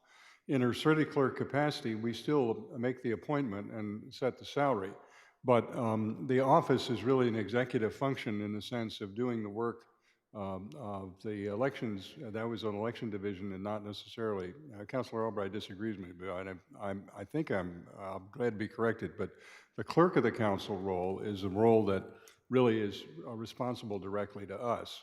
And part of the challenge is that the original situation many years ago, we had the election office as a separate division in the city government. It wasn't part of the clerk's office and was moved into this office. And so we have a number of functions that are being performed by the city clerk that initially were not performed by the city clerk. Meanwhile, as pointed out by the president, the whole process of voting has changed significantly. And indeed, the whole process of public meetings has changed significantly. We're sitting in a room now where we have things going on screen as well as in person, which is being replicated in all other situations in the city. So the point I'm getting at is that it is a mixed situation, and it really requires, I think, the cooperation of the executive department, even though, and it's never been really tested, our authority under the charter is, we've never really exercised it in terms of our own ability to set salaries and get staff on our own for our own legislative function. We've always worked with the executive, and I hope the executive would respond positively in this case as well. Council Lucas. Thank you. I was going back and forth on this one after listening to President Laredo read the resolution, but after careful review of it, it is this sentence here: it is essential to ensure that the city clerk's department is adequately staffed and structured to meet these demands. And it was Councilor Farrell who stole my thunder. Thank you. And that is to make sure that the neighborhood area council elections are properly staffed and held in November. This past, the last area council election in November, the area councils had to pay out of their own funds to staff their own elections, even though neighborhood area councils are part of the city's charter, which just makes zero sense to me. So I am in support of this resolution, and I hope it passes, and I'll be voting in favor. Thank you. I just wanted to jump in for a minute. I had the same reaction that Council Bloch had about asking the mayor's office to make decisions regarding the clerk's office, which is one of the few things that we actually are supposed to oversee. So just quickly, and I'm not trying to do your job with the resolution, but where it says the resolution requests that the mayor authorizes the Human Resources Department, I would personally be more comfortable with something along the lines that this resolution requests that the mayor establishes a working group. and then briefly describe who we would see in the working group. Someone from Human Resources, a couple of members of the City Council, you know, maybe the COO, I don't know, but not limited to, and then go on to all the other things that you would like I to see. will take that as a friendly amendment, Mr. Chair, and fully support it. And the way I'd phrase it is probably that the mayor, in conjunction with the city council, establish a working group. I think that would accomplish it, and it doesn't, I don't think we have to identify the president. I think in conjunction with the city council. Would Okay. that be acceptable to you? That I would feel, I think it might address what Would that Council- address your concerns, Councilor Block, as well? Then I'm more than happy to make that amendment, and the resolution can be amended that way. So Okay. thank you for raising it. I agree. Councilor Albright? I first want to say that I fully support that idea. I think it's a great idea.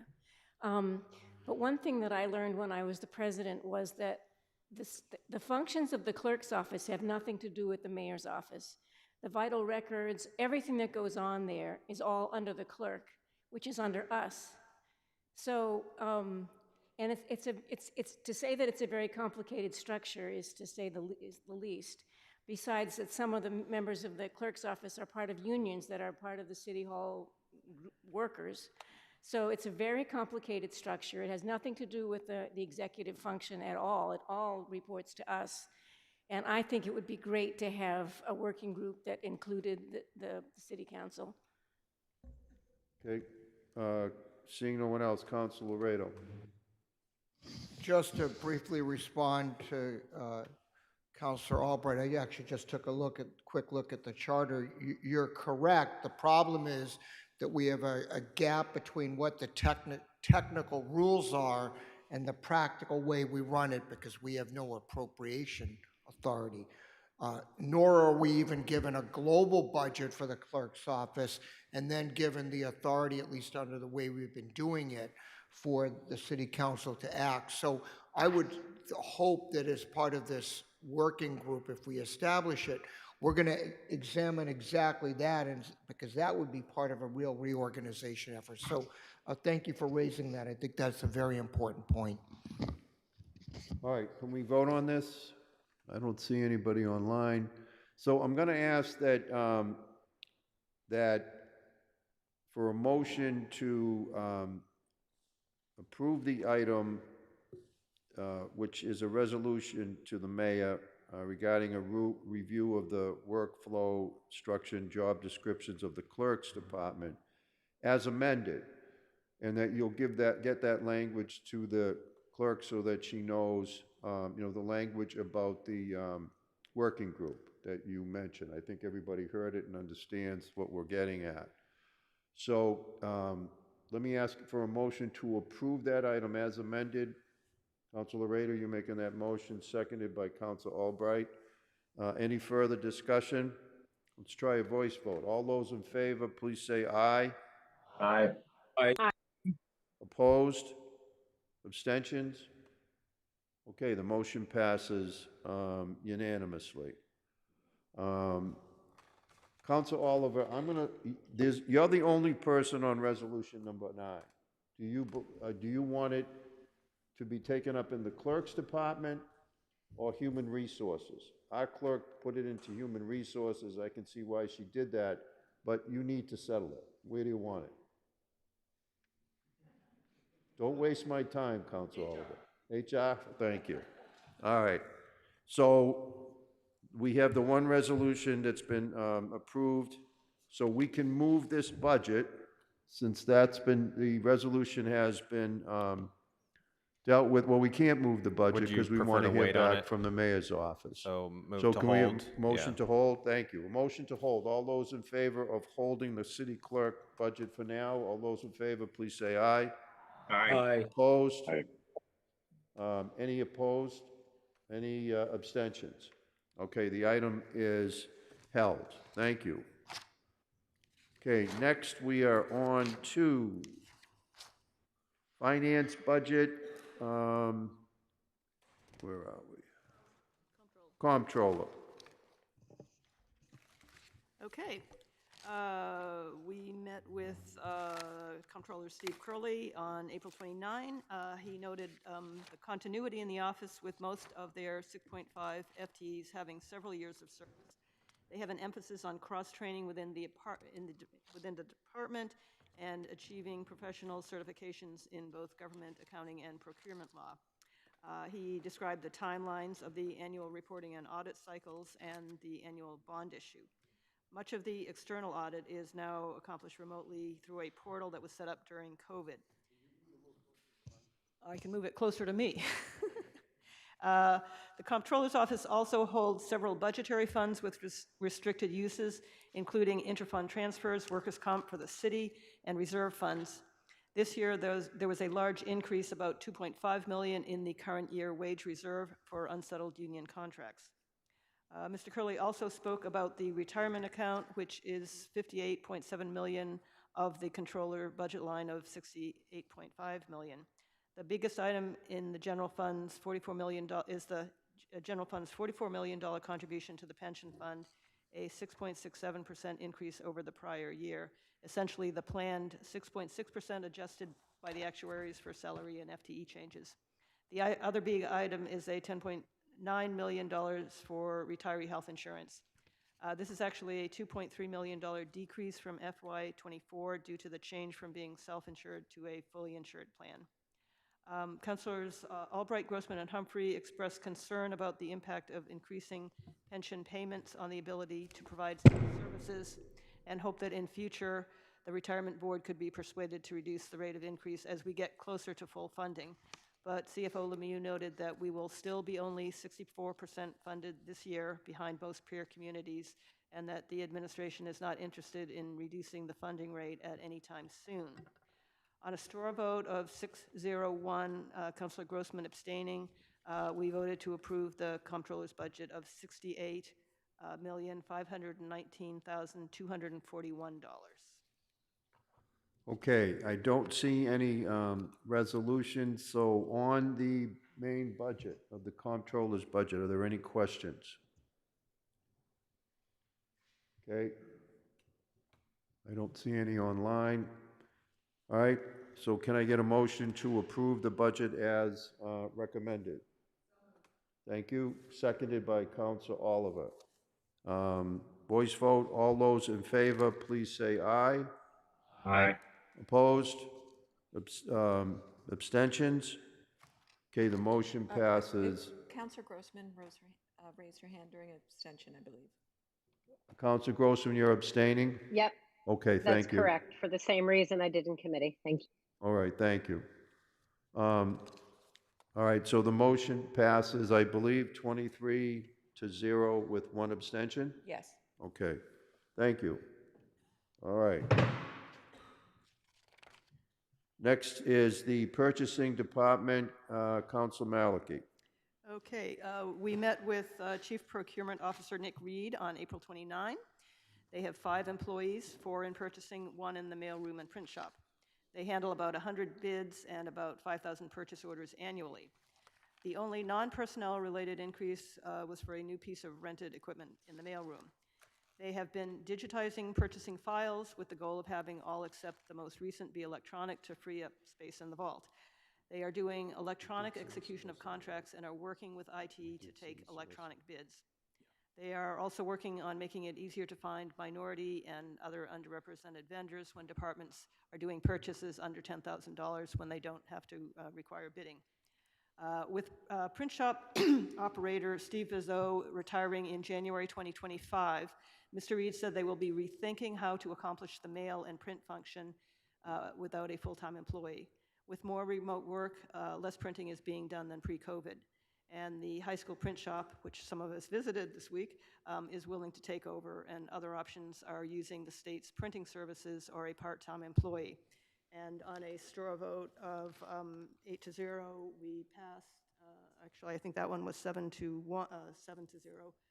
We passed the FY25 budget of, thank you, find it here, $623,000, $623,679, representing a 3.8% increase over the prior year. Okay, thank you. No resolutions that I'm aware of. This department tends to be one of our least controversials. It usually flies through. Is that the case tonight? You moving it? Okay, I see no comments, no questions. Motion to accept the recommendation of finance has been made by Council Downs, seconded by Council Oliver. All those in favor, please say aye. Aye. Aye. Opposed? Abstentions? Okay, motion passes unanimously. All right, next department is assessing, and again, Council Malachi. Okay, we met with Director Jim Shaughnessy on May 13. FY24 was a major revaluation year as mandated every 5 years by the state, and the department was pleased to meet its main goal of having its valuations approved by the Department of Revenue early in the process. There were no major changes in the FY25 budget, which is primarily personnel related. There's currently one vacant assistant commercial assessor position that Mr. Shaughnessy hopes to fill soon. We also talked about issues in assessing to what extent high-end features, short-term rentals, and home businesses do or don't affect valuations. On a straw vote of 8-0, we approved an FY25 budget of $1,411,781, which represents a 4.2% increase over FY24. Okay, thank you. Questions, comments? Okay, seeing none, okay, Council Downs has moved the recommended amount of $1,411,781, seconded by Council Oliver. Okay, let's take a vote, voice vote. All those in favor of the recommended amount, please say aye. Aye. Opposed? Abstentions? Okay, the motion passes unanimously. Next department is the Treasury, Council Malachi. Okay, we also met on April 29 with Treasurer Ron Mendez, who described the department's functions, managing the city's bank and investment accounts, working with trust fund boards, collecting accounts receivable, and working on bond issues.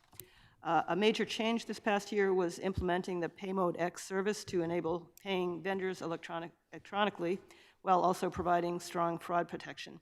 Treasury also worked with Eastern Bank to automate their lockbox service, matching checks received at City Hall with payments due, allowing employees to spend more time on customer service instead of manual check handling. This eliminated the need for one head teller position, which was converted to an assistant teller supervisor position that is currently deferred.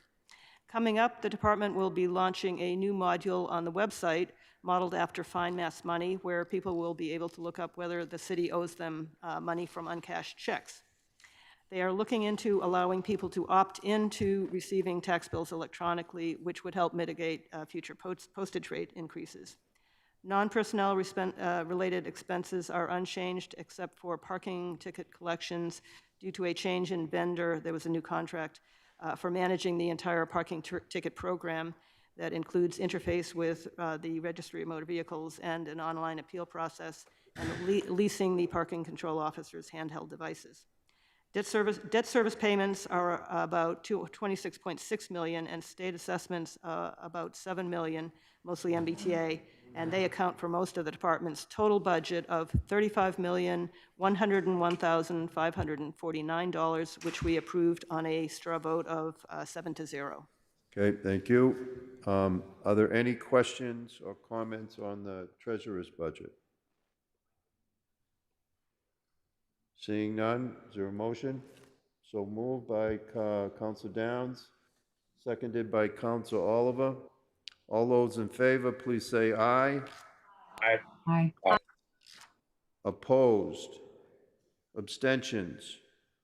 Okay, motion passes unanimously. Okay, next is Human Resources, and again, Council Malachi. And we do have a resolution here. So do I go first, or do we do You the go resolution? first. Okay, thank you. Okay, we met with HR Director Michelle Fizzi-O'Brien on April 29.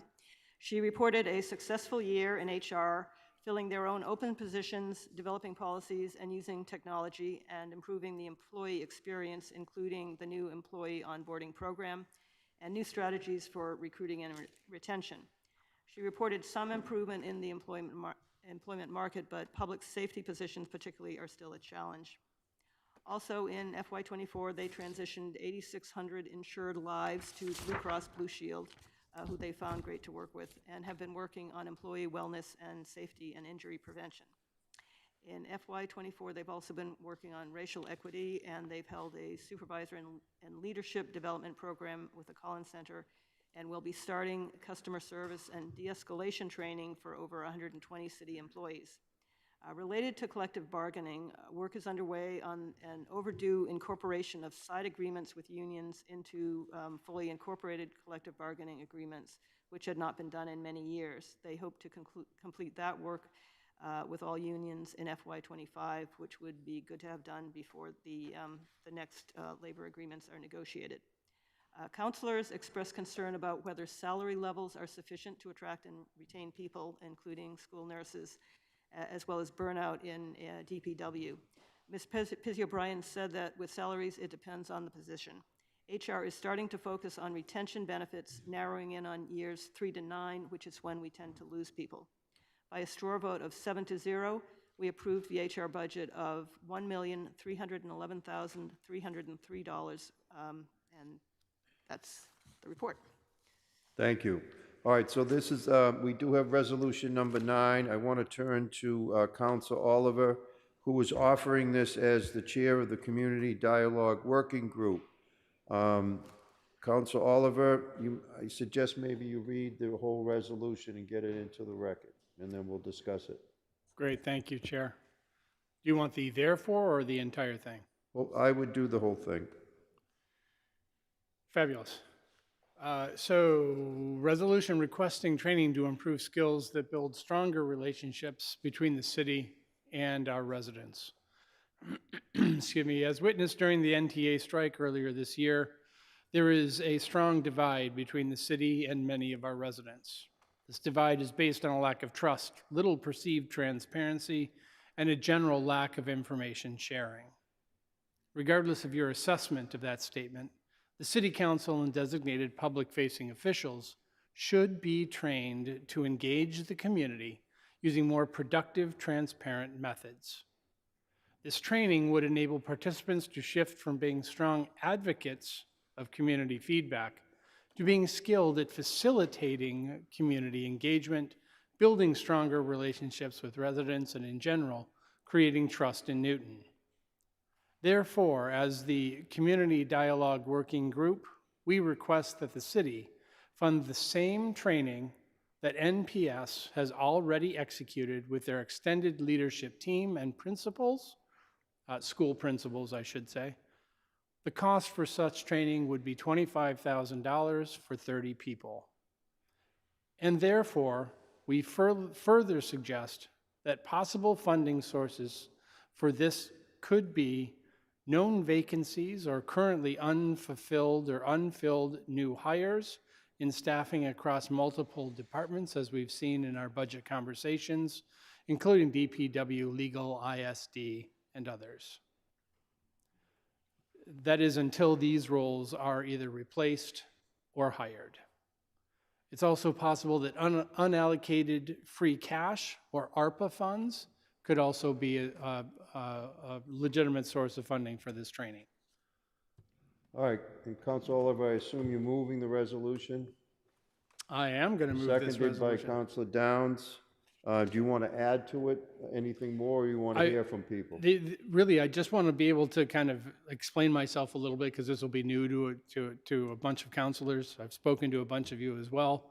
But I do believe that, because this training has already been executed at NPS, I think they've put somewhere around 100 people through this training already, that utilizing that same training, and the training is actually offered by Stephen Covey's organization called Franklin Covey, would help us work together with NPS and the school committee, should they ultimately offer the same training to their members, we have a job to do that I think we can do better at.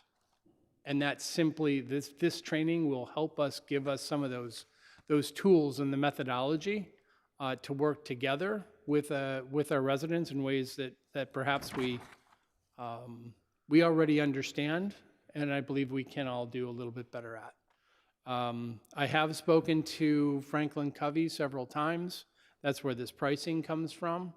This is a 4-hour, I'm lying, this is a 5-hour training, plus, we would do this somewhere locally. We just need the correct room to do it within or inside. But I don't believe that this is a significant lift for anyone here who wants to participate. So I'll leave it there and see what other questions come up. Okay, I had Council Bixby and then Council Humphrey. Sorry, I want to make that very dramatic. I just, as a member of the Community Dialogue Working Group, wanted to voice my strong support for this as well. We have seen so many really challenging moments in our city and in the world at large, and I think we really need to have a shared set of language and expectations for how we have these challenging conversations. We live in a new world where we have social media and we've forgotten in many ways how to talk to each other face to face. And I think that as many of us as possible engaging in this training, the same training that our leaders in NPS have also received, will really give us that shared sense of language, expectations, and ways to have constructive dialogue so that we can maintain our sense of community while we grapple with real and serious issues. And those real and serious issues keep coming, and they're not going to stop. So I really hope that we can all come together and support this and engage in it if we're able to find the funding. Okay, thank you. Council Humphrey. Thank you. I just had a couple of questions. So I hear the rationale for why you were hoping to do the same program as the folks at NPS had done. I was just wondering, and I don't even know who would know the answer, but is this a type of service that the Mass Municipal Association also offers for professional development for those of us who are elected officials, municipal officials? Thank you for that question. It's a great one. I actually have reached out to MMA. This is not the type, excuse me. They don't offer training like this. They offer training that's more along the lines of how to be a city councilor. That said, I'm still tracking down other possible sources. I've reached out to MAPC and some other organizations in Massachusetts. So far, this is something, especially this particular training, this would be something that it appears would fall to us to fund. Okay, thank you.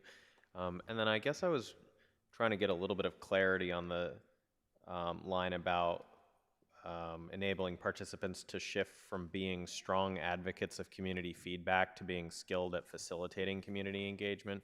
I mean, certainly I think probably most of us think on some level that our job is to facilitate community engagement, but I certainly would view my job as being trying to be a strong advocate of community feedback, and I assume that a lot of other counselors, especially the ward counselors, probably feels quite similarly. So I was just hoping to get a little bit of your thinking on that particular phrasing. Absolutely.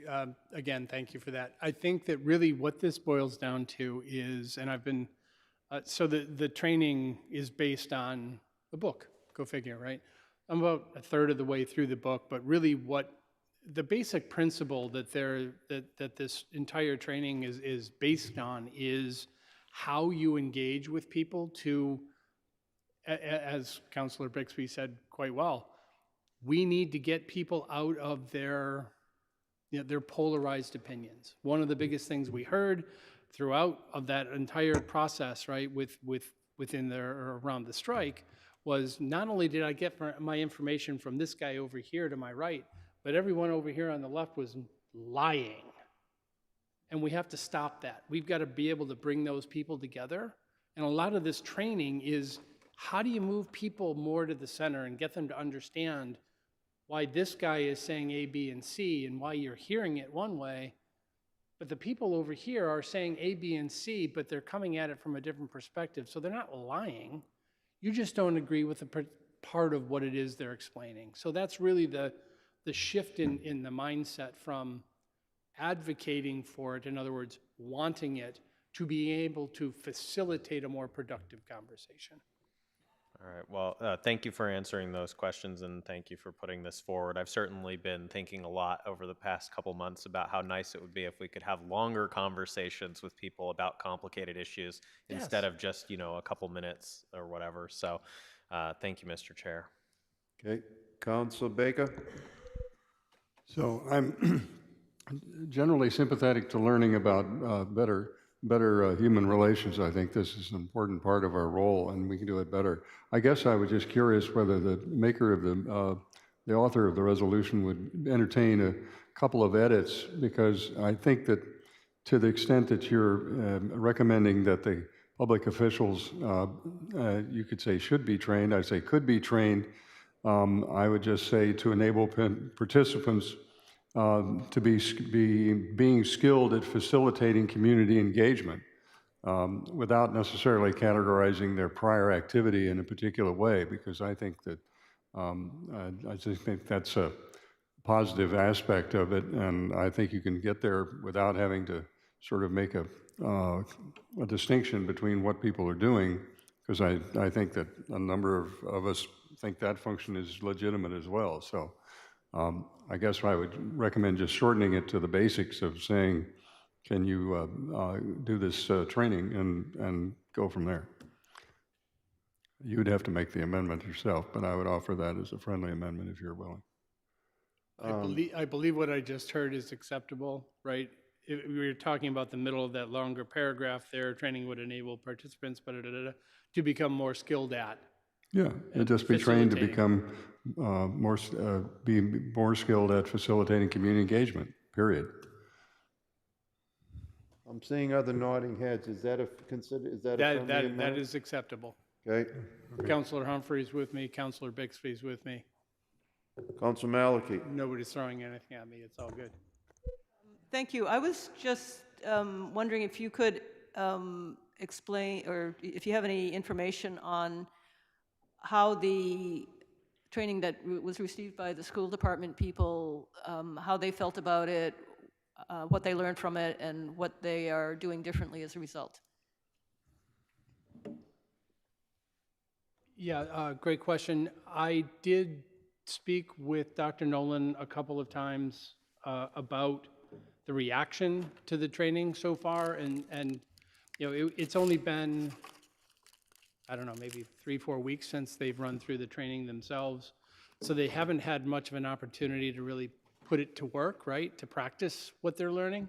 But some of the initial feedback is that a lot of the tenets of the training were very useful.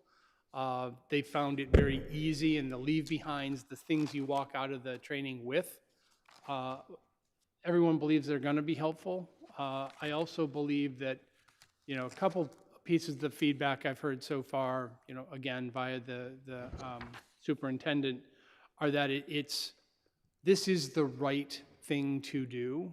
This is how we get better at talking to each other. And because we can't train all 89,000 of our residents or 21,000 parents, if you think about it from a school system perspective, training 25 or 30 of us makes a lot of sense. We got to try. Okay. All right, Council Lucas? Quick question. How did you come to the 25,000? I took the number from the sales rep at Franklin Covey. And to be perfectly candid, all kidding aside, the way they break down their training, right, it has to do with, they just have breakpoints. They said, 30 people is X, 50 people is why. It's based on room size and their experience in running them. So, you know, I said we had roughly 24 people on the city council. We needed, maybe there'd be somebody from the clerk's office, maybe the mayor's office. So they just said, oh, great, well, we have a kind of a package at 30 people. And I just lifted it from there. We can expand or contract that number as we need to. Okie dokie. All right, the resolution has been moved and seconded. Is there further discussion? All right, if not, let's try this on a voice vote. All those in favor of resolution number 9, please say aye. Is this as As amended, right? As amended, yes. Yep. As amended. All Aye. those in favor, please say aye. Aye. Aye. Aye. Opposed? Abstentions? I see one abstention. Okay, so the item passes by a vote of 23-0-1. We have that right, Ms. Moore? Correct. Okay.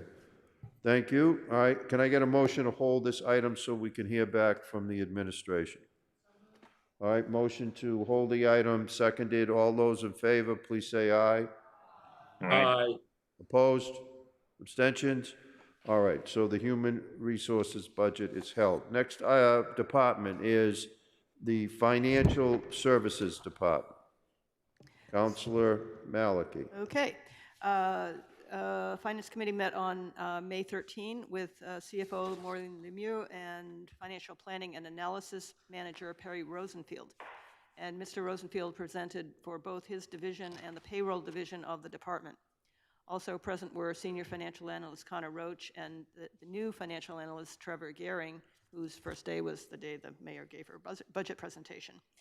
Payroll, managed by Allison Quach, ensures all employees are paid accurately on time, as well as compliance with state and federal laws and reporting requirements. This winter, implementation of a new employee self-service portal was completed. FP&A, Financial Planning and Analysis, the other division, in addition to preparing the annual budget, CIP and supplemental CIP and long-range financial plan, works with other departments on cost data and projections, including recently modeling the effect of the switch to Blue Cross Blue Shield on the city's health insurance trust fund, and working with the treasurer and comptroller to implement the new vendor payment system I mentioned earlier. FP&A is recruiting to fill one vacant analyst position. On a straw vote of 8-0, we approved an FY25 budget of $789,369, a 1.4% increase from the FY24 budget. Thank you. No resolutions that I'm aware of. Are there any questions or comments on the budget? Seeing none, can I get a motion to approve the recommended budget? Motion to approve by Councilor Downs, seconded by Councilor Oliver. All those in favor, please say aye. Aye. Aye. Opposed?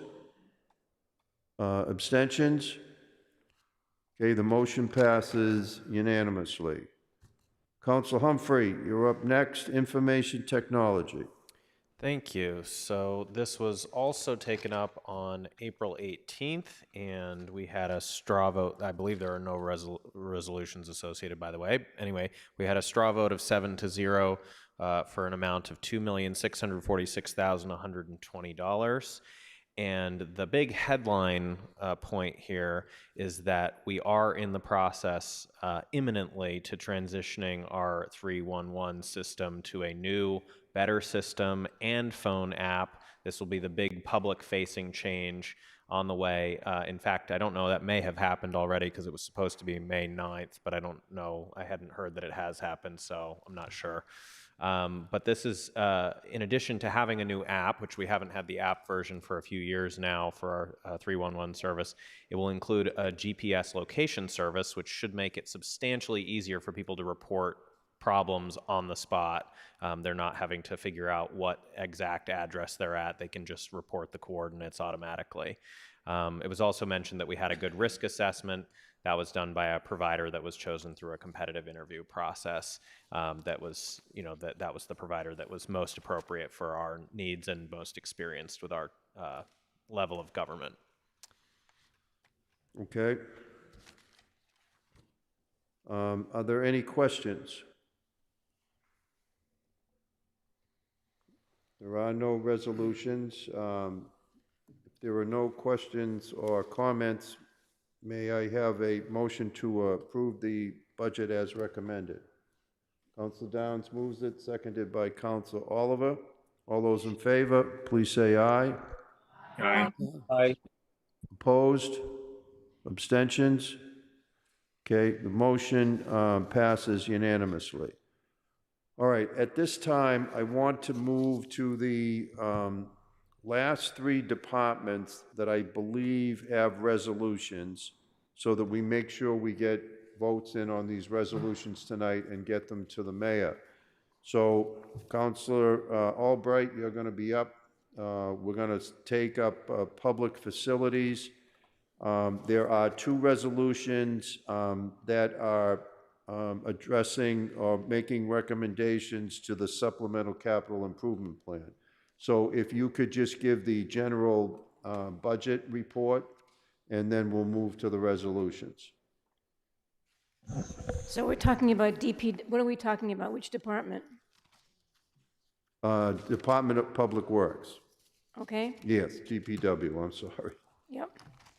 So there are several separate budgets in DPW that we will have to vote on. The budget for the Department of Public Works by itself is $34,116,319, which represented a 5.51 increase. And there are no additional staff being added to that department. We had a straw vote, and the vote was 8 in favor and none against. We already voted those. We voted the rates. Would you like any more information besides the vote? Whatever you want to do, it's your department, your committee. I like brevity. So the commissioner gave a very comprehensive report on what that department is working on. Streets and sidewalks, transportation, sustainable materials management, transportation network improvement, fleet management, customer service, and the 311 issue came up there as well. Let me just say a few of the highlights, if I can find my notes. 13.4 miles of roadway were paved in the last year. There were 17 RRFBs it's established in the city. There was a mile of bike, I don't think the word was path, but bike accommodations in the last year. And the work of sustainable materials was interesting because we now have a little over 3,000 people who are using the Black Earth to get organics out of the mainstream. But in addition to that, they have, Juanita has established 3 drop-off sites, one of them right here at City Hall for organics. And that whole effort is being very successful. So I think those are just the highlights, and there are 14,000 new water meters installed. Should I read off all the various budgets, the water, sewer, and stormwater as well? I think let's, we'll come back to those. Let's go to the resolutions, and then we'll come back, we'll vote on the general budget that you just were talking about, and also then we'll do water, stormwater, and sewer. So let's start right now with resolution number 4. This is a resolution for Washington Street and Lowell Avenue intersection. It's offered by Councilors Lucas, Albright, and Mickley, requesting that the intersection at Washington Street and Lowell Avenue in Newtonville be added to the supplemental capital improvement plan to improve sight lines for motorists, allow for a left arrow turn signal in both directions on Washington Street, and to improve walkability. Who wants to present? Council Lucas. Thank you, Chair. Also, I just want to update everyone. I would like to amend the resolution, and I've already informed Ms. Moore about it. And if you look where it says supplemental capital improvement plan, I'm going to add or to make it a high priority within DPW. So it's to make it a high priority within DPW, or to make it a high priority. You already read it into the record, but I think we all know this intersection, at least those in Newtonville, and anyone who travels along Washington Street who needs to make a left turn onto Lowell Ave, either if you're coming from eastbound or westbound. The higher priority if you're traveling westbound and you want to go south on Lowell Ave, as if you're heading towards City Hall. That is a very dangerous intersection. I have seen many, many near accidents in that intersection. It is dangerous to make a left-hand turn. There is no dedicated left turn signal. And I also just want to say, this is not related to the Washington Street pilot at all, okay? Myself, Councilor Albright, Councilor Mickley met with DPW, planning, and Mr. Yo. Was that yesterday?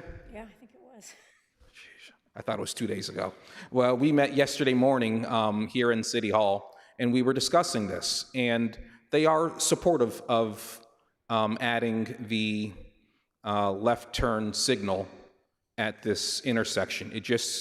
It needs studying, but I think we need to send a message to the people who use that intersection and to the administration to make it a high priority. Because, I mean, eventually, and there have been crashes at that intersection, it is dangerous. It is beyond dangerous. And the good news is that there is money available. And that's why I am adding, or to make it a high priority within DPW, because it may not need to go to the supplemental capital improvement plan. There is money available. It is the TRIO mitigation money.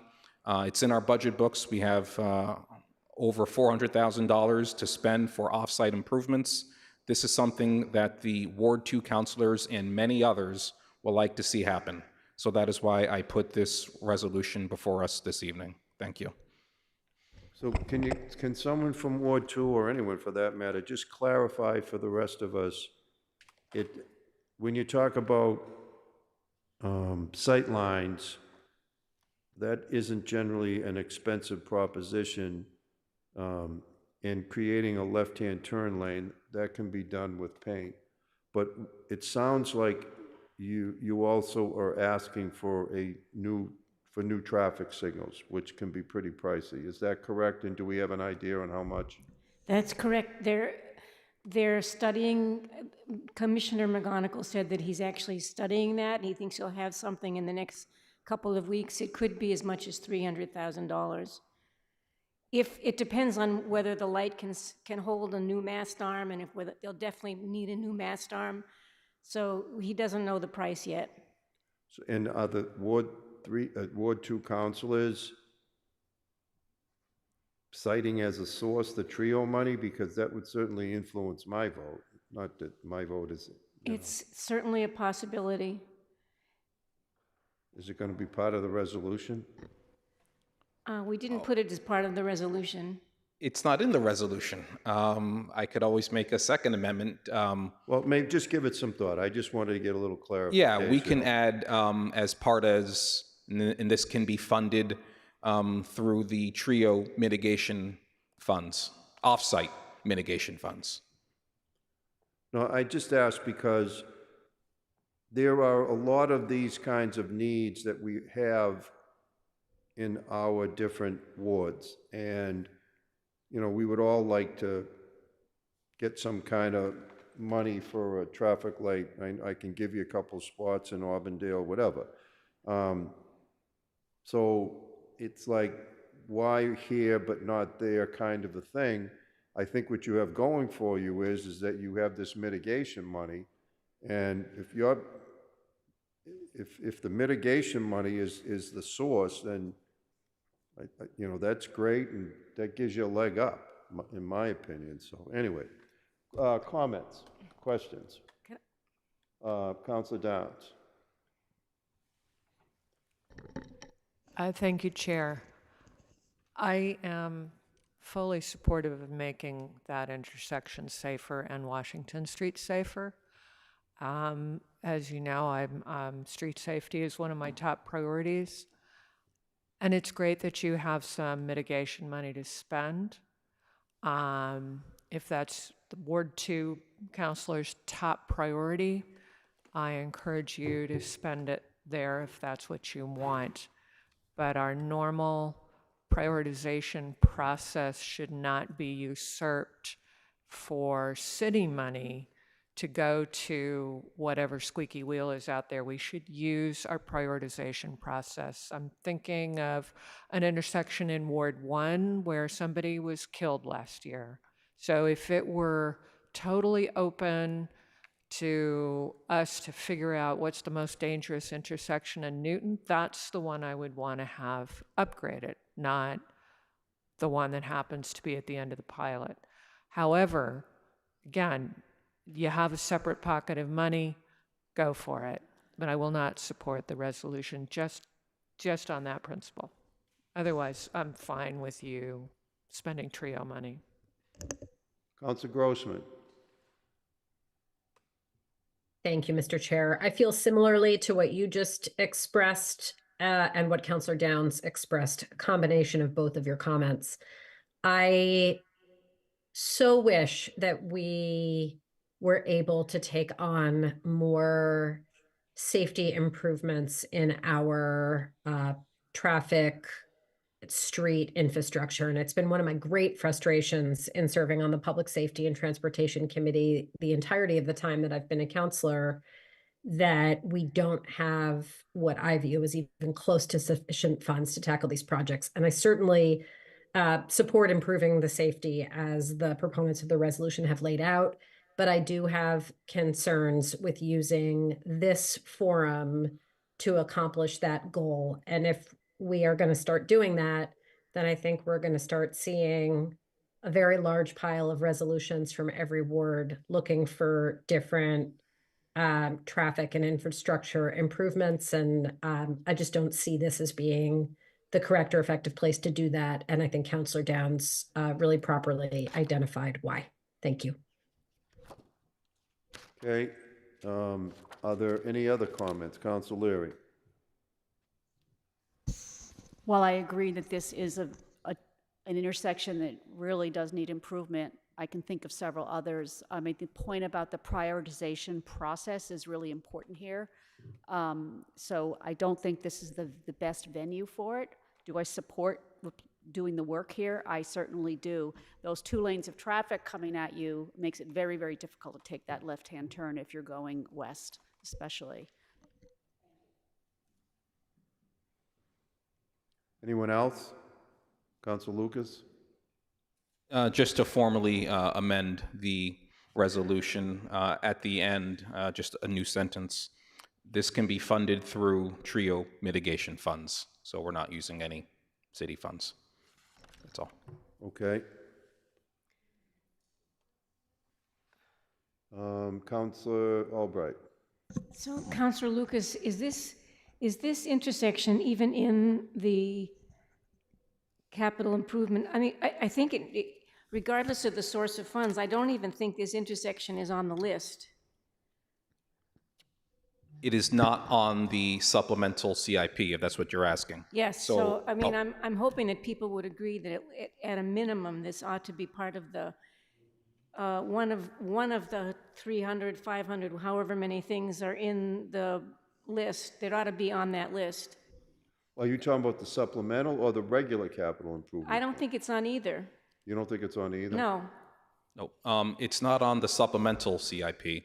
And there is another intersection in Newtonville that is. It's the Walnut Lowell Watertown Street, which is north of this intersection. That is in the supplemental CIP, but this one is not. So, but again, the First Amendment was to or make it a high priority within DPW. So. Okay, well, we have a motion in front of us. It's been amended to provide a recommendation for a specific funding source. I'm sure that if the administration, for some reason, other than money, does not think that this is a good idea, that they will, certainly get back to us and let us know that. But I get the impression from your conversation with the commissioner that he would have no problem with facilitating this, especially if he had a source of funds. Is it fair to say that? All right, well, personally, as I said earlier, with the source of funds, I have no problem supporting it, and we'll see what the administration has to say. Seeing no other comments, the motion's been made. It was made by Council Lucas, seconded by Council Albright, amended for the friendly amendment. All those in favor, let's try it on a voice vote. All those in favor of the resolution as amended, please say aye. Aye. Opposed? No. No. Who are the two noes? Counselor Grossman? Kelly? Grossman, Kelly, and Leary, okay? And Downs. Okay, any block? And block. Any other in opposition? How about abstentions? Okay, so I think we had 5 in opposition, so 19 to 5, Ms. Moore? Correct. Okay, so the motion passes with 19 in favor and 5 in opposition. Okay, similar, let's move to resolution number 6, which is requesting a traffic light at the intersection of Walnut and Center Streets.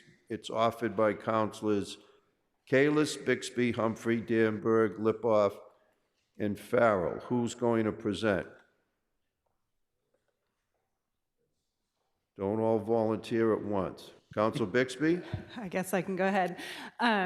Thank you. So we are proposing that the traffic light at Center and Walnut Street in Newton Highlands be added to the supplemental capital improvement plan.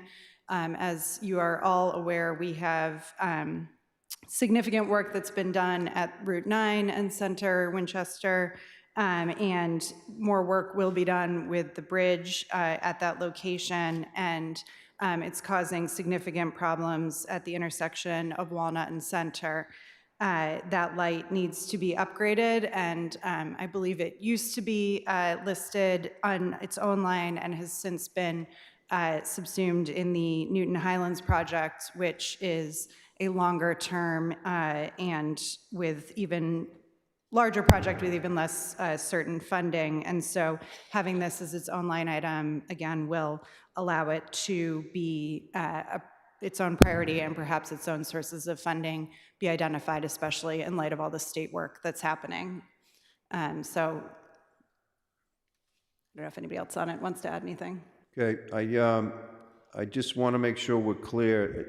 It talks at the top about requesting a traffic light, but then further into the resolution, it talks about, I think the specific is to ask, you're asking that it be added to the supplemental capital improvement plan, Yes, correct? thank you.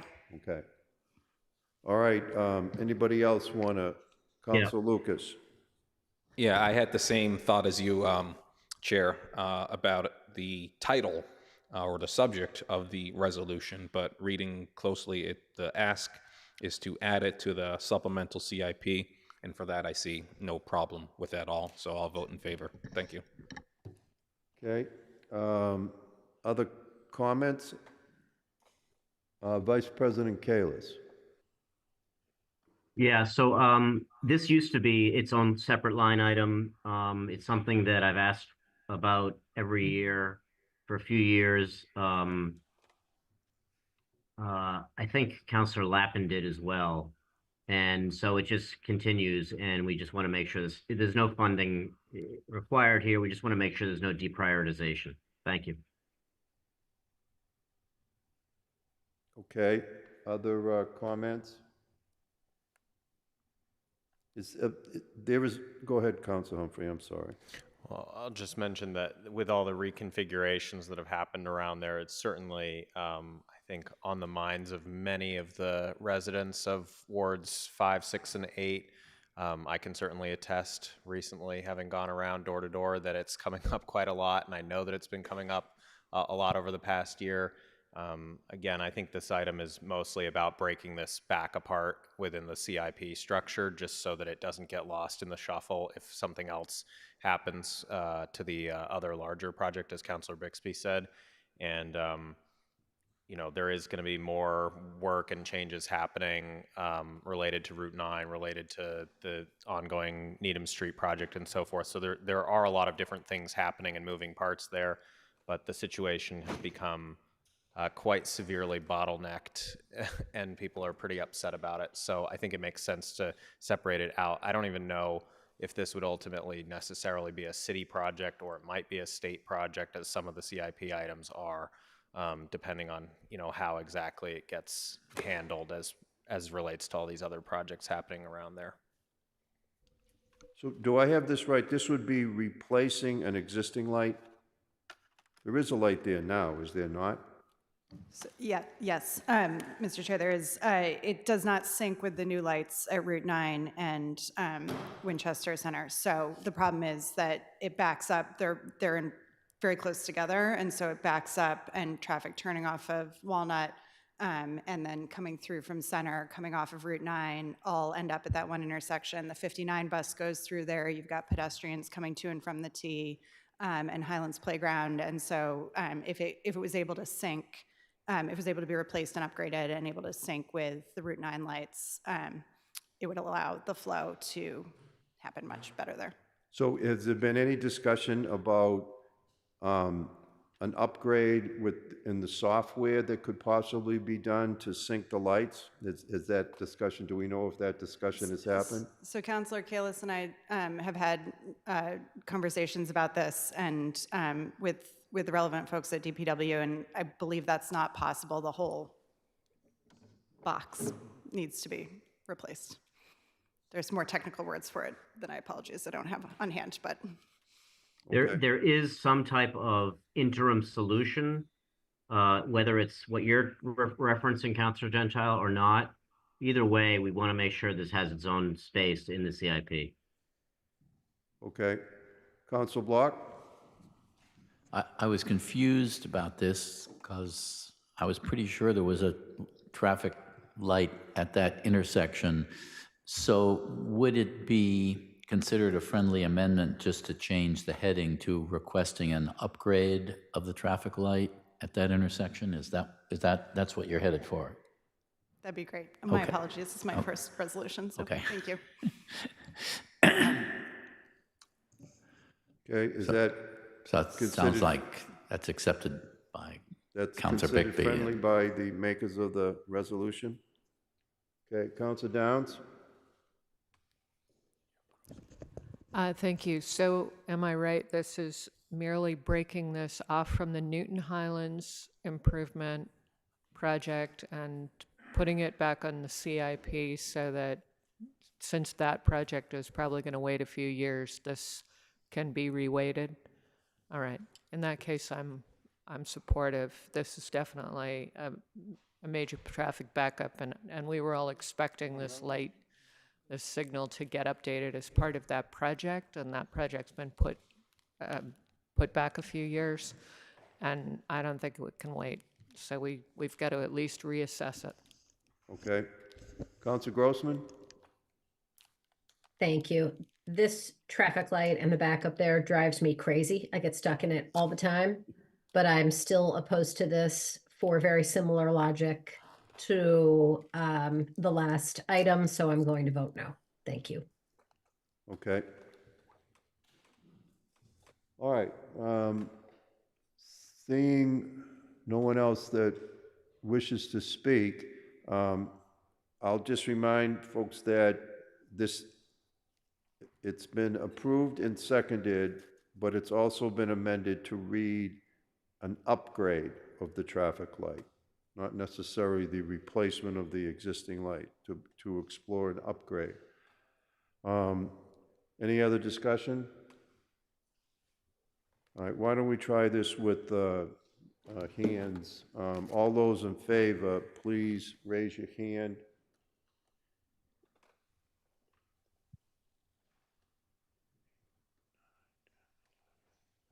I'm sorry, Counselor Grossman, I believe I thought. Yes, she- sorry, that was a residual hand. I took it down. I'm voting no. Thank you. So that is the only one nay. How many, 17? I don't think we've taken the nay vote yet. Right. Sorry, I was counting poorly. How many, all right, those voting in opposition, could you please raise your hand? I see 2. Okay. Are there any abstentions? All right. So it looks to me like, Councilor Mickley, are you still with us? Yeah, I'm in favor. I voted Okay. in favor. So it looks to me like, Ms. Moore, it's 22-2 in favor? Correct. Okay, so the motion passes. Okay, so then we can hold the rest of this, Council Albright, till we get a response on this item back, and then we'll take up water, sewer, and stormwater along with the regular budget, okay? All right, so can I get a motion to hold the Public Works Department budget? Motion made by Council Leary, seconded by Council Lucas. All those in favor, please say aye. Aye. Aye. Opposed? Abstentions? Okay, the item is held. All right, let's move to the library, where we have one of the, I believe, correct me, Councilor, where we have a resolution. Yes. The library would be programs and services. Is it you, Council Humphrey? It is. Okay, I'll turn it over to Council Humphrey to give the report. Okay, thank you. This one again was on April 18th, 2024. As usual, a great presentation and discussion with Library Director Mercurio. I think the report is quite comprehensive on the points that we covered in that discussion. It is still the busiest Minuteman System library and a major local resource. They're beginning a community engagement process on 5-year planning. Next year is the library's 150th anniversary. There are still some contract talks with their unions ongoing. And then a point that did come up, well, a couple points that came up were in terms of next step wish list items, they still need some work on some of their capital improvements for facilities and utilities. We've obviously had some recent items about the HVAC. And then the subject of the resolution that Councilor Albright is offering is about the book buying budget. So the book buying budget has been level funded despite the inflation of prices. The biggest problem there is in the digital rights space for the very popular digital borrowing program. And so Councilor Albright expressed during that meeting that she was likely to offer the resolution that she is offering, covering, which is number 2, concerning the budget, the sub budget there for the book buying. I think I was wondering if there was potentially a missing word or something. It may not be, but it said we resolved that the mayor must increase in the library collection. And this is in the final sentence. So I didn't know if there was supposed to be another word there. I just wanted to flag that before you jumped into your presentation. So I assume it's funding, or I don't know. I don't know if she really decides that level of specificity at the library, but I assume you're talking about just overall making sure that they have the resources to be able to do that. But I'll obviously it's up to the chair, but I assume you're going to present now. Okay, why don't I just turn it over to you, Council Albright, and you can read into the record your resolution? You want me to read the whole thing in? I think that's fine. Okay. So this is a resolution regarding the library collection. Whereas the library collection of print and digital materials is at the heart of the library, and whereas due to inflation, the cost of producing these materials is increased by over 7.7%, and I gave some reference for that.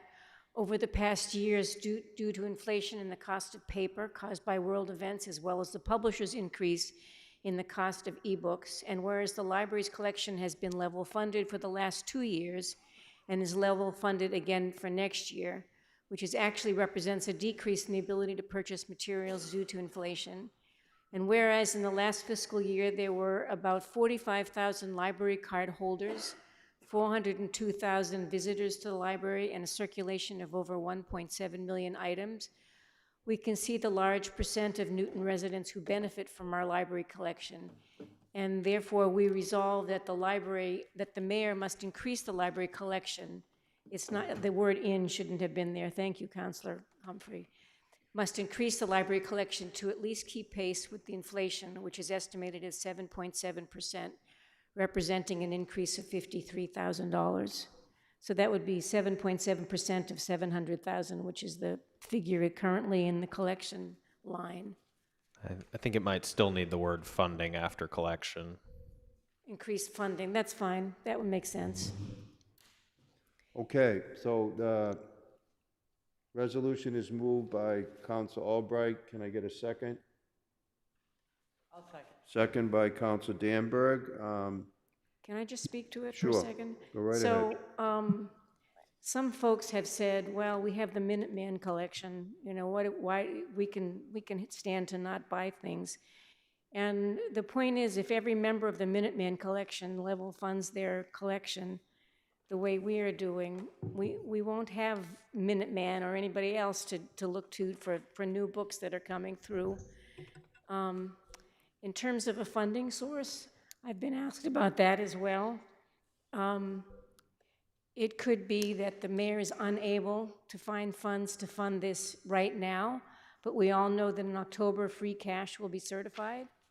And I think we could ask that $53,000 from free cash be reserved to increase the library collection. Okay. Anything else? Council Humphrey?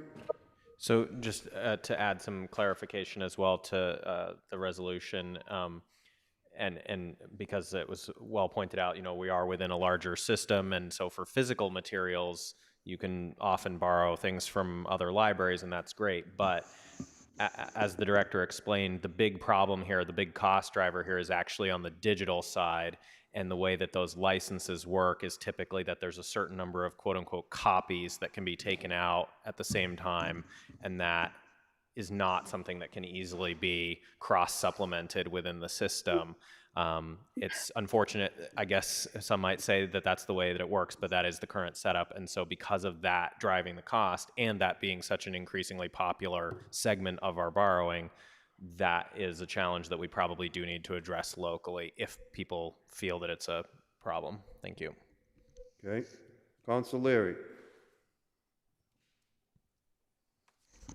Thank you, Mr. Chair. I am sympathetic to this resolution. I do love the library, and I recently attended the fundraiser, and I know they have a pretty robust fundraising effort, and I was just wondering if I could ask the question, would some of the private contributions, the library has a lot of fans who do contribute, would that cover some of the cost of this this year? May I, Mr. Chair? Sure. As I understand it, the library director is interested in using some of the proceeds from the gala that they just had and putting them towards the collection. I don't know how much money they raised, but that could counteract some of this $53,000. Certainly not all of it, but it could counteract some of it. Okay. Council Lucas, and then Danberg. Thank you. This is interesting because this is the second time in as many weeks where I've been asked a question about, or I'm talking about a topic related to book publishing. And it's like incredible because I've never received a question in my privilege as being a city councilor about books up until recently. So I am going to support this. I can say firsthand that our costs working in book publishing have increased. And when it comes to these licenses, yes, those licenses have gone up over the years. I see that firsthand. And I'm going to support the resolution because the costs of libraries and book publishers have gone up, and we need to keep up with the times. So that's all I have to say.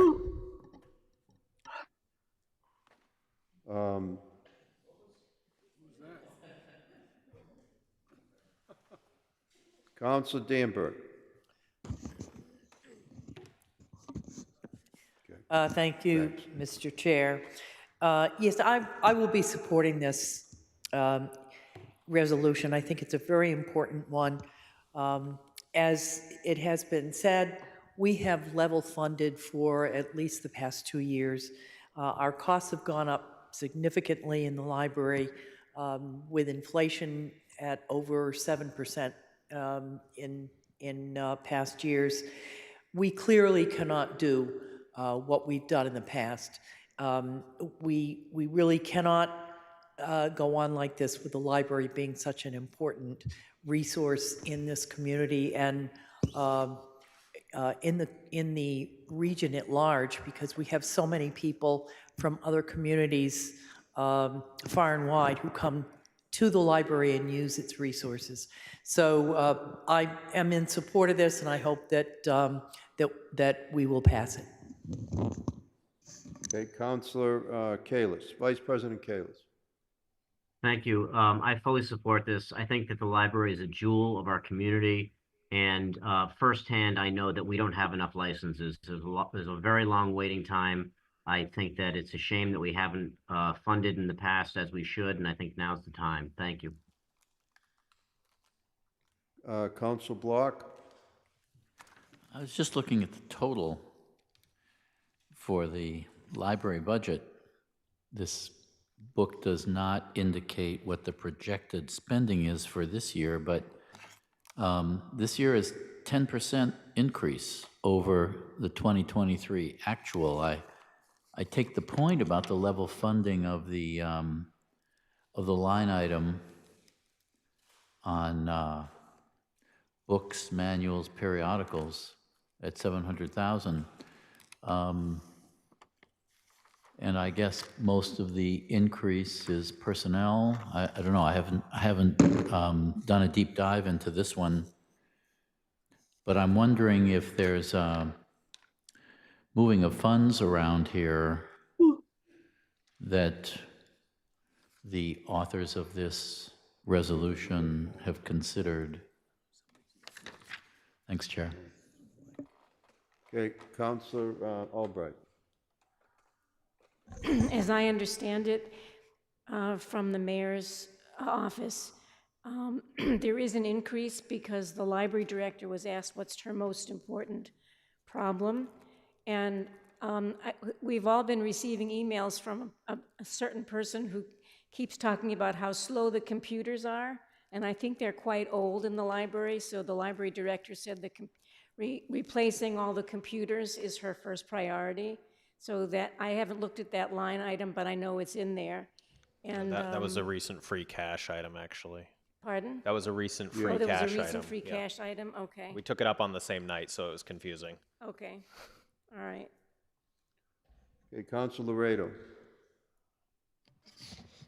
So I appreciate Councilor Albright bringing this forward, and I fully agree with what Vice President Kalis said about both the importance of the library and the need for ebooks. I personally use ebooks on a regular basis now. It's great.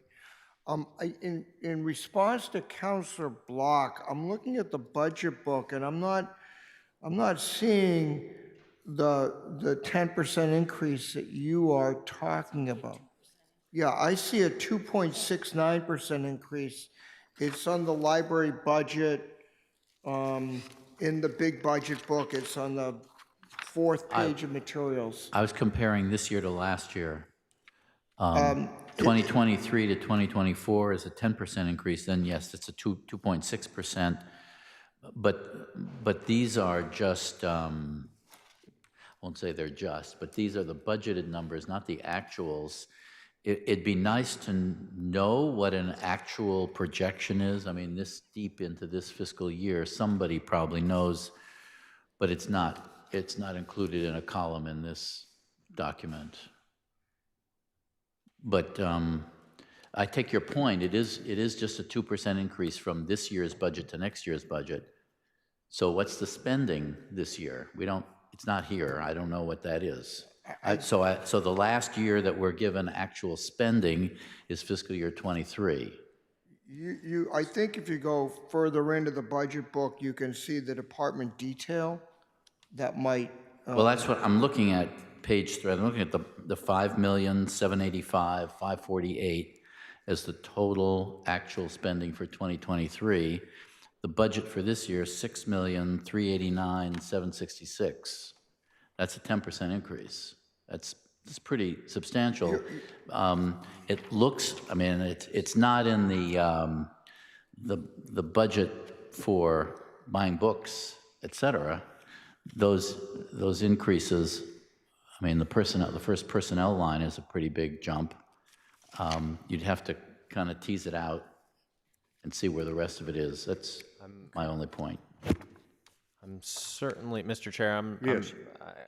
I can't say that I'm necessarily following the specific line items that are being asked about here. It was a proposed overall increase of 2.69%. I would also mention, given Councilor Leary's remarks, that of course some of the money comes from private fundraising as well. That gets factored in here too. But as I alluded to in my report, there are also outstanding contracts that have yet to be resolved. So there's a line item, for example, for current wage reserve, which is partly for dealing with that, and so forth. So again, this is a small projected increase below the rate of growth overall that we've all been talking about in general. I don't know if that helps clarify. Well, let me ask this. The magic number seems to be an additional $53,000 to keep up with inflation. And I believe I heard you say that the director is hoping to make up some of that with some of the private donations. Would it make sense for the council to convey to the mayor's office that whatever the delta is between that $53,000 and the private money that the director has, that she consider setting aside? We know we're going to have a healthy FY24 certified free cash. Do we want to try and convey that kind of a scenario, which will get to the $53,000? That would be fine with me. Okay. Councilor Farrell. At the risk of sounding cavalier, if there are people in the library willing to take out any book or periodical or subscription, I say we should make sure they've got the money to make them available to people. Okay. So is there a way, before we spend time on that, are people comfortable with trying to convey that message of supplementing the, private funds to get to a total of the 7.7%? Yes. All right. We'll have to figure out, we're not going to figure the language right now, but I think the spirit is pretty clear of what we would like to get to the mayor's office for consideration. So, are there any questions on what the suggestion is? The resolution as amended. Council Block. Well, I just fiddling with these numbers. The full-time salary line was up 20% from fiscal year 23 to 24. It's come down a little bit. Again, these are the 24 and 25 numbers aren't actuals. These are just budgeted numbers.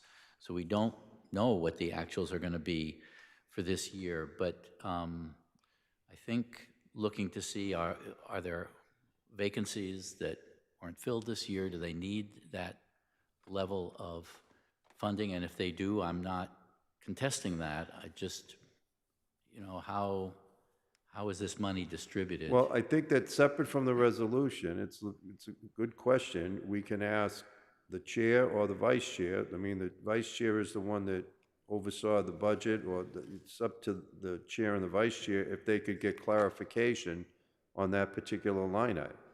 And we do have until Monday to get that information back. It's a very legitimate question.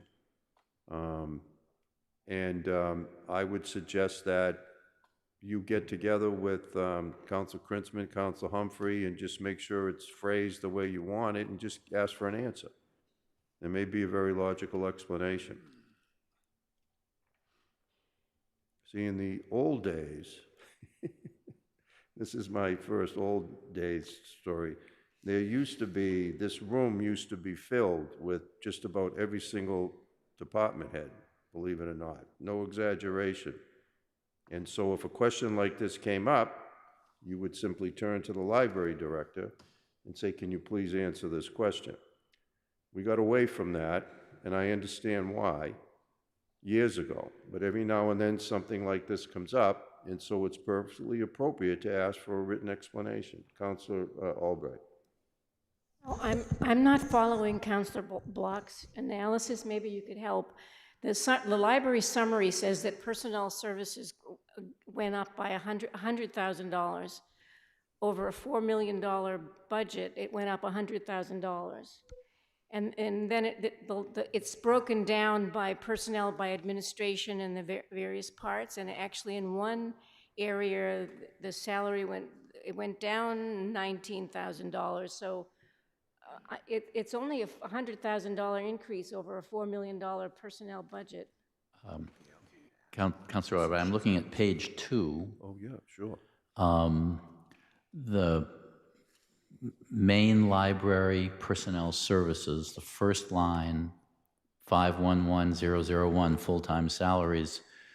The actual spending in 2023 was $2,579,573, and the budget for this year is 20% higher. It's $3,127,424. So that's why there's this is about half the spending in the library, so that's why the bottom line is 10% higher. It's basically this one line that experienced a huge jump approved by the last council for this budget, this $3,127,000. So, and that is coming down. So there was a jump. In FY22, there was a 14.71% increase. In FY23, there was a 6.11% increase. And then in the last year, there was a 3.9% increase. And this year, it's only a 2.69 increase. So in the past, there were increases. I see that. All right, well, this is committee level work, which is why we're going back. I'm looking at one thing, I'm sure you're looking at something else. I think that's part of the answer. Why don't we let our comptroller try and see if he can help out. So I was just going to I'll speak up so I can kind of sum up the mic. So I was just trying to clarify some of the discrepancies between Councilor Block and Councilor Albright. And Councilor Albright is grabbing the total departmental personnel services, which is page 1 within the library. And I believe Councilor Block was looking at page 2 and at times page 3, which those are broken out by the different divisions or organizations within the library department. And so that's why I think at one point you were talking about 2.5 million for actual salaries and 3.1 for 24, whereas the total departmental library salaries, the actual in 23 was 3.7, and the original budgeted was 4.3. I can also briefly touch on it, but I don't know too much of the personnel detail. We do have to budget for each, do you want me to defer to you? I was going to suggest that we ask Ms. Lemieux, since we've done that in the past with Committee of the Holes in the Zoom budget process. Okay. Just gonna say, we do budget for every personnel FTE, so that is why you'll always see the budgeted amount typically in something like this higher, but if Ms. Lemieux wants to go into detail about that. Ms. Lemieux, are you with?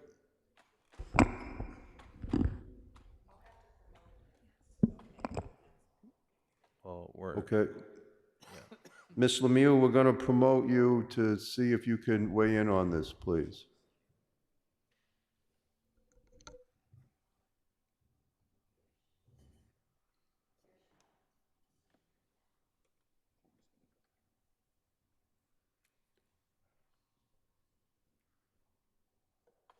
Thank you, Mr. Chairman. The biggest thing that you don't see when you're looking at the detail in the for the library personnel, it's true in almost all of the departments this year. Most of our unions, their contracts are not settled for fiscal 25. And so where we have that very large increase in wage reserve that's sitting in the comptroller's budget, when all of our different collective bargaining agreements get settled, whatever the appropriate amount of money is will get transferred to this budget. So it looks like it's a small increase. However, it's only because there's money in the wage reserve. Okay. I'm going to ask that there's further clarification needed, that the committee that oversees the library department, ask some questions so we could, discuss it further on Monday if we need to, okay? Back to the resolution for a minute. So the resolution as amended, with the ultimate goal of finding an additional $53,000 for materials. Is there any further pardon? Yeah, I'm just kind of summarizing it. Every now and then I feel as though I have to do something like this. With that amendment, which the language will work out with with our clerk, are there any other questions on that or comments? Seeing none, can we do this? Try this with a voice vote, please. All those in favor of the resolution as amended, please say aye. Aye. Aye. Opposed? Abstentions? Okay, the motion passes unanimously. May I have a motion to hold the budget? Hold. Okay, all those in favor of holding, please say aye. Aye. Opposed? Abstentions? All right, that motion passes unanimously. All right, we have one more, yes. Mr. Chair, I was wondering if it would be at all possible to go back to DPW budget. I have a resolution that I'd like to add, because I didn't realize that we needed to get the resolutions in tonight to get to the mayor's to review. I was going to wait, because I was waiting for some responses before I did this, but I would like to get it to her if that's what If you we're want to doing. get it to her, then we'll make we'll figure that out tonight. But there was a little bit of a misunderstanding. There is no deadline for resolutions. Resolutions and proposed cuts are always in order throughout the entire process until we take a final vote on the budget, until we move out of committee of the whole and take it up in the full council for a final vote. That's the way it needs to be, for the very reason that you're asking, because oftentimes you get additional information and something comes to you during the budget process that you want to make a motion on. That's why we say that motions are always in order. So if you want, we can do that, or you could also offer one on Monday if you wanted to.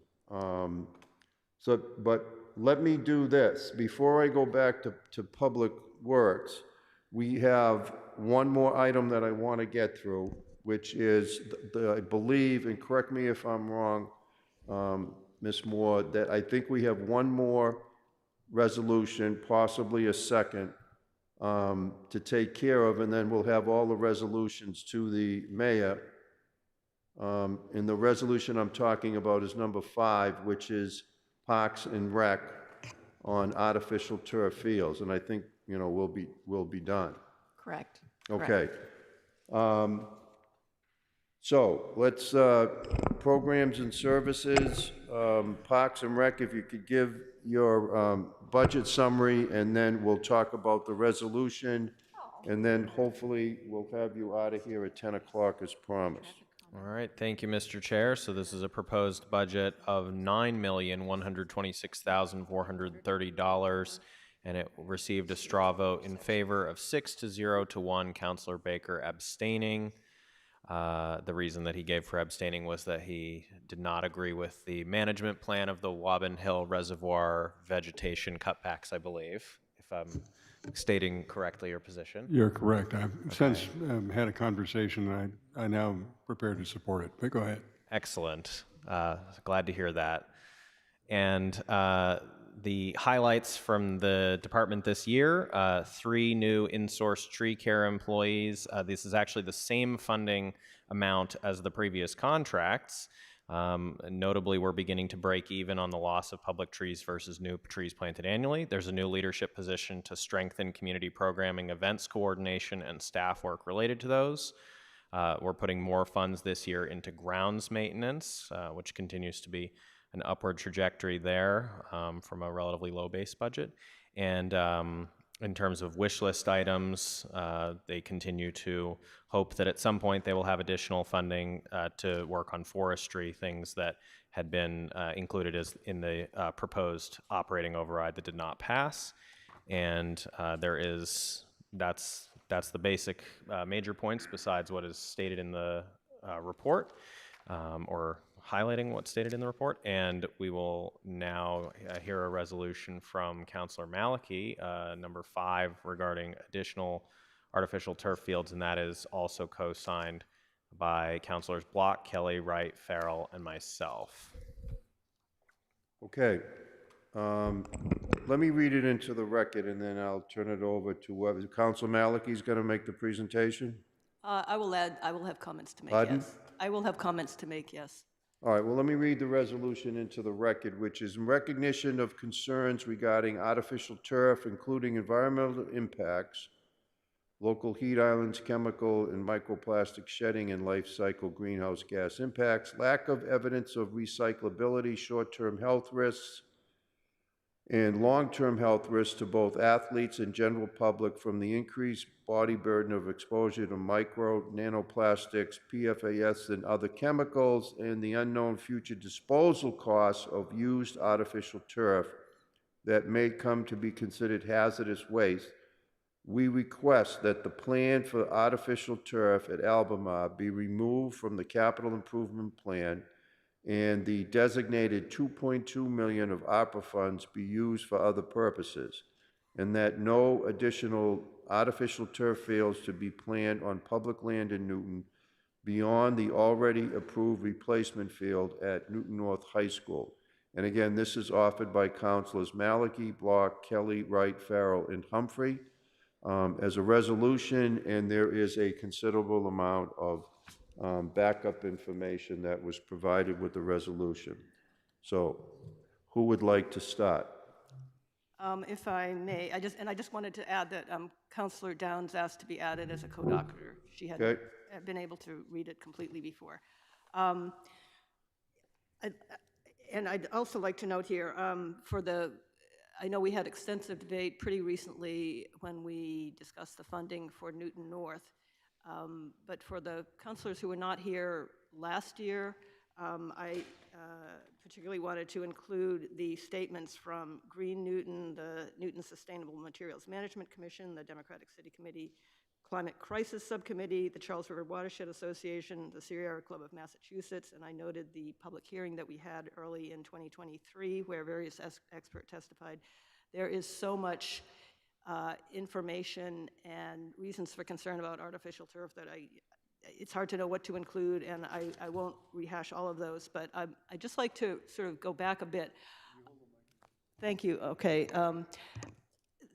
I know many of my colleagues felt when we were voting last year on Newton South and this year on Newton North, funding for the replacement fields. I think people kind of felt like their back was against the wall because here we were with worn out fields and the Parks and Recreation Department was telling us, you know, there's no choice, we have to replace these, and what are we going to do?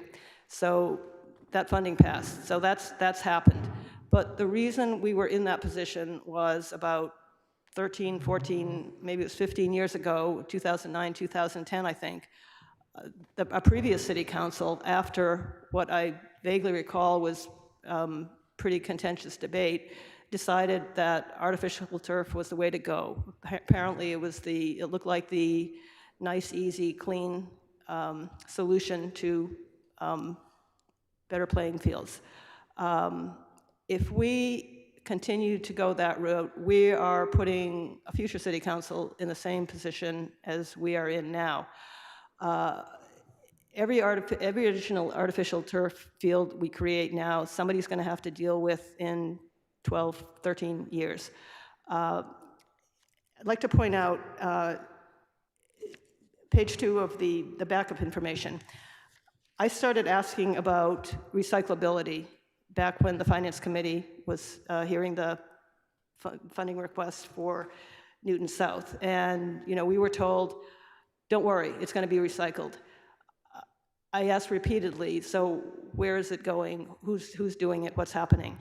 All we know to date is that it was 31 truckloads of old turf from Newton South went down to Pottstown, Pennsylvania. We have bills of lading that confirm that. The contractor for the installation and disposal, RAD Sports for Newton South, also for Newton North, the company they unloaded the old turf to was called APW Enterprises. They are the company with a warehouse in Pottstown. They claim they have a recycling partner who, after APW separates out the fill, this recycling partner is supposedly turning the old carpet into plastic lumber. There's been absolutely no proof that that is happening. They have only claimed to Parks and Rec that that's what's happening to it. There's been no proof offered by them to the city or by Parks and Recreation to us. In a somewhat improved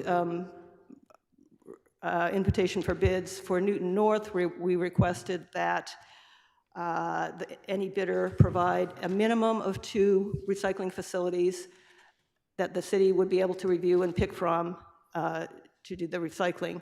Despite that request in the invitation for bids, the winning bidder, again, the sole bidder, RAD Sports, provided no such information. And I was just informed late this afternoon by Louis Perez de Marisi that that'll come later in the process. I don't think that's good enough. This seems to be a classic case of wish cycling or greenwashing or whatever you want to call it, where promises are made and people sort of pat themselves on the back that, yes, we're recycling, but we don't have any evidence that it's actually happening. I actually went to the warehouse in Pottstown, Pennsylvania back in January, and I talked about this on Ken Parker's show back in February. I walked inside, it was a midweek afternoon, 2 o'clock in January. I walked in a large door. There was nothing going on in what I measured from Google Earth as a 960-foot warehouse. There were rows and rows of artificial turf rolls stacked about 5 or 6 high, most of the length of this, this building. There were bales of the extracted turf. I walked around for about 10 or 15 minutes, again, mid-afternoon on a middle of the week. There was no activity going on. Finally, 2 people appeared and told me I was trespassing. I said, I walked right in. I want to know what's happening to Newton's artificial turf. They called the police on me. They made me delete all the pictures I'd taken, except a few that I managed to save. And that's all I know. I happened to see some of the piles of turf were labeled. I saw Dedham High's old turf and various other schools.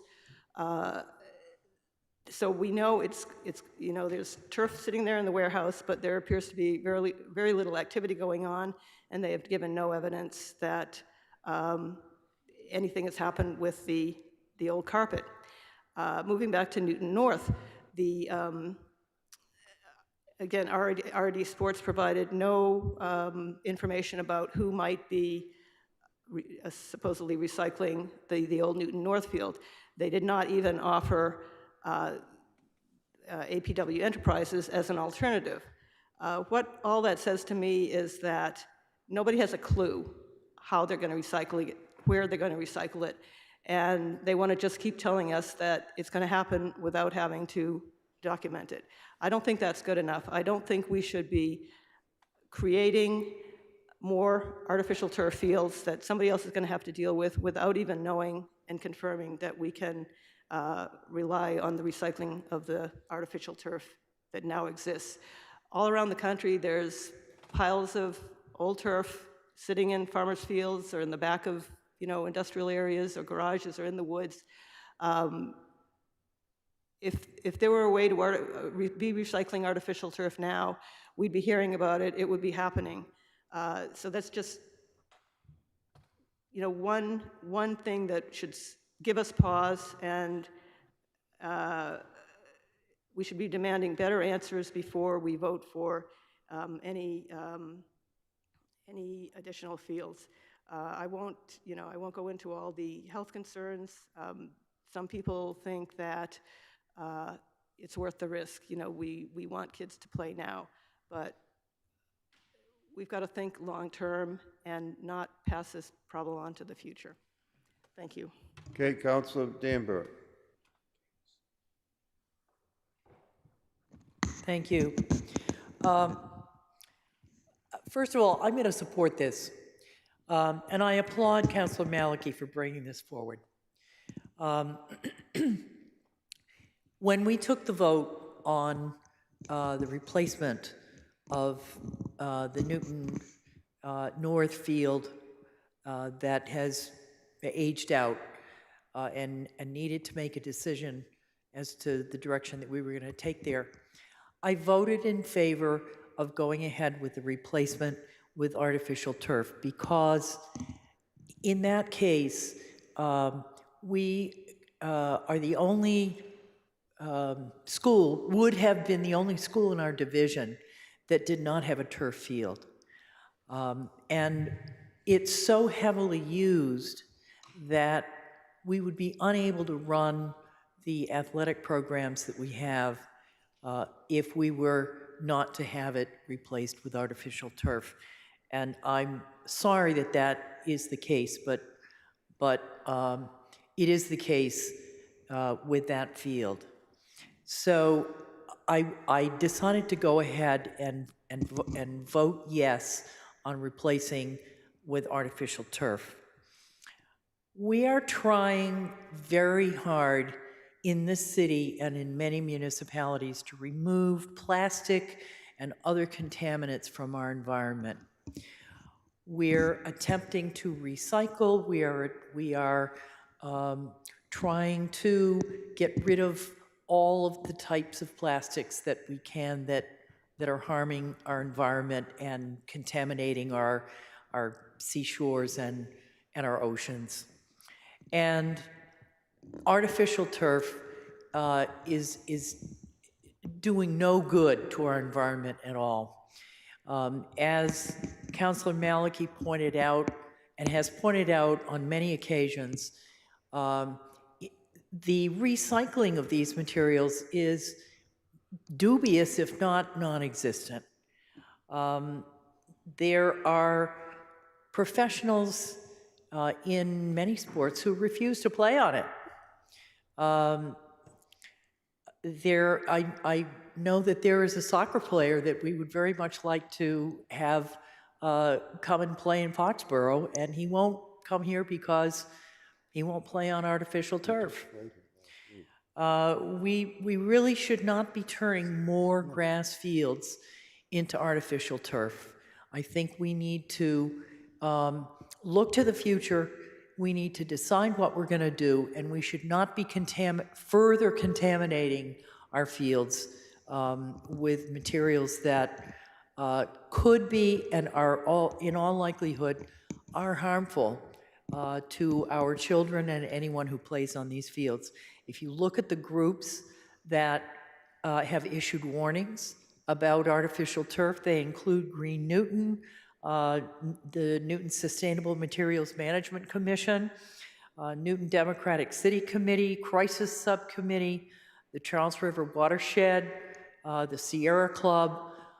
These are organizations that take this very seriously. So I will support this, and I hope that my colleagues will also. Thank you. Okay, Vice President Kalis, and then Council Block. Thank you. Councilor Danberg, those are some very good comments. I really appreciate those.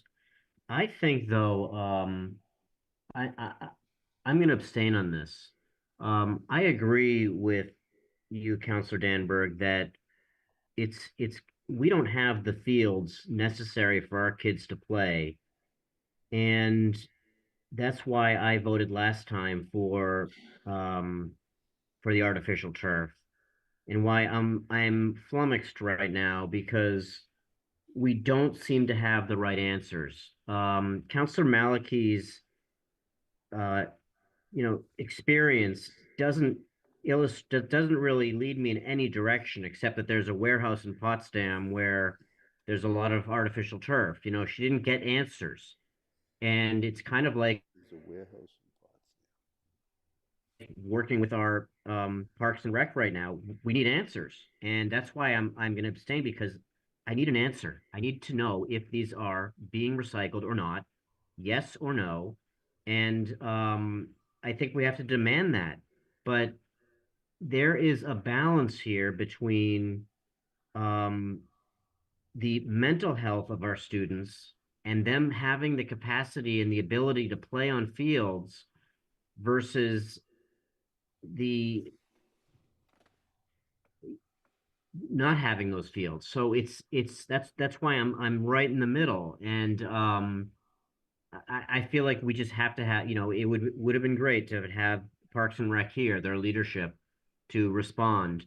But I feel like we need that answer before we make a decision on this. That's where I am at. Thank you.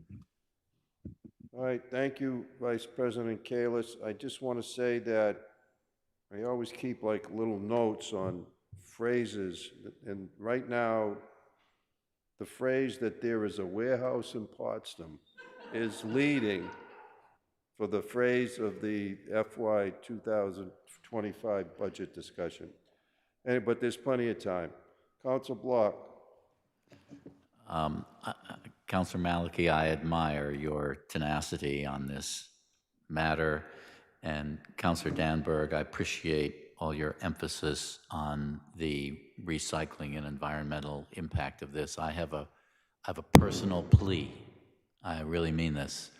My son Peter was a goalie growing up in Newton and played on a lot of teams. And he absolutely hated the artificial fields, because after a game, those little black pellets would end up in his hair, on his skin. He didn't have the luxury of refusing to play on these fields, which perhaps some professionals do. I appreciate that Newton and all towns and cities need some artificial turf for practice purposes and for games when it's raining. I get that. But this has to be kept to a rock bottom minimum. So Councilor Kalis, I would respectfully request that you reconsider your abstention and on behalf of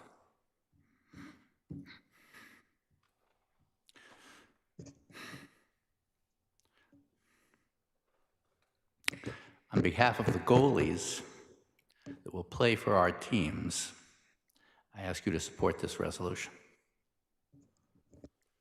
Council Farrell.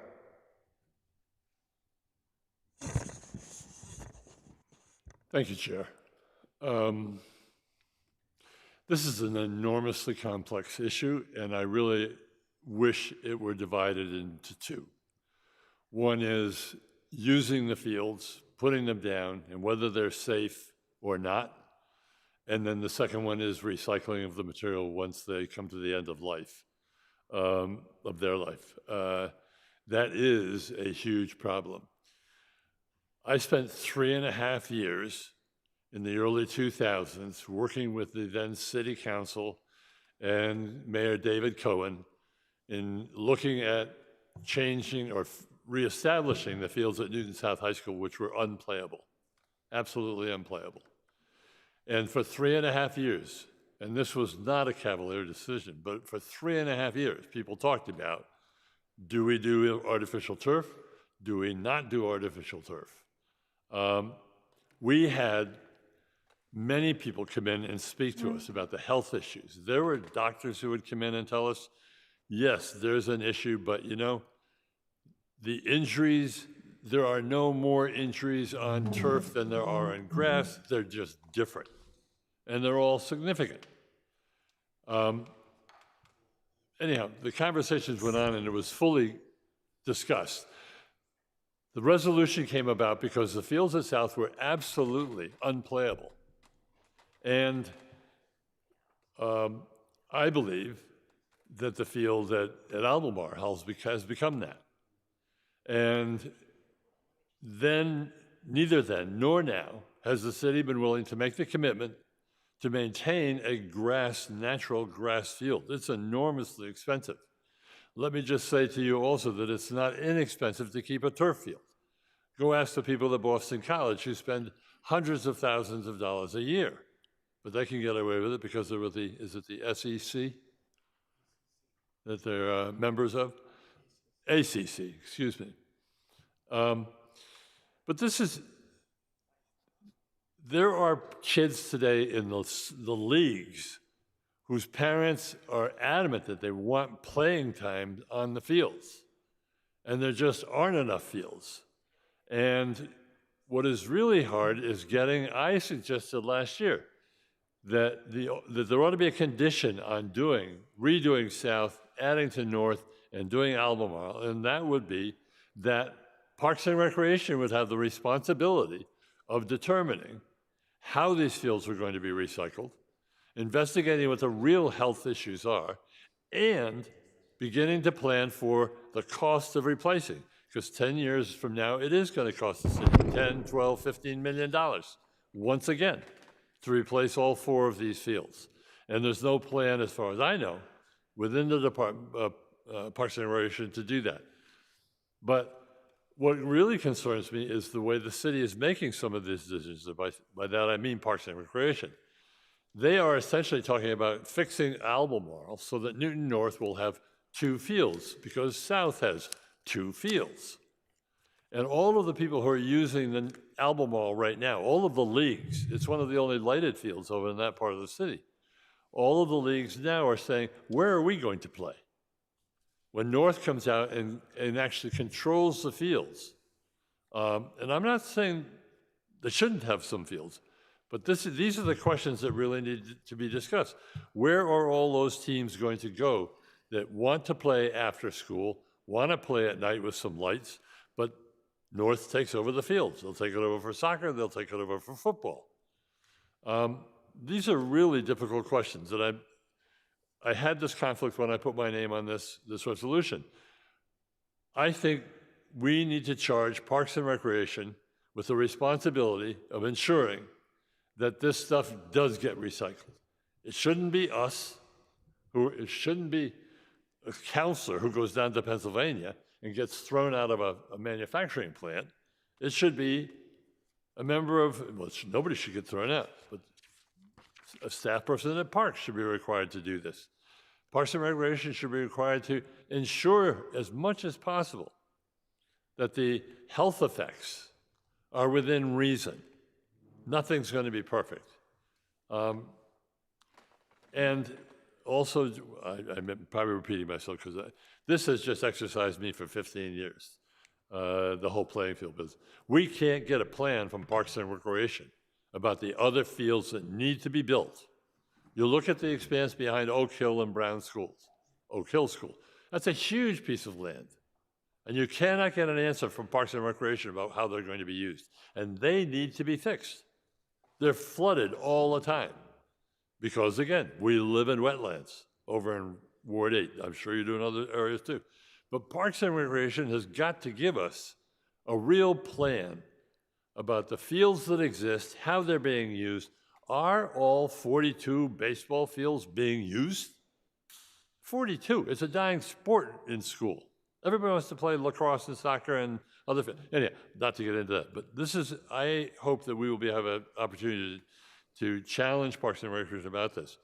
But I think this revolution, the resolution, in my opinion, right now, needs to importantly be to say to the city, you've got to find out what's happening with the recycling. And if we spent any money at all to send these carpets down to Pennsylvania, we want absolute proof that money has been spent properly.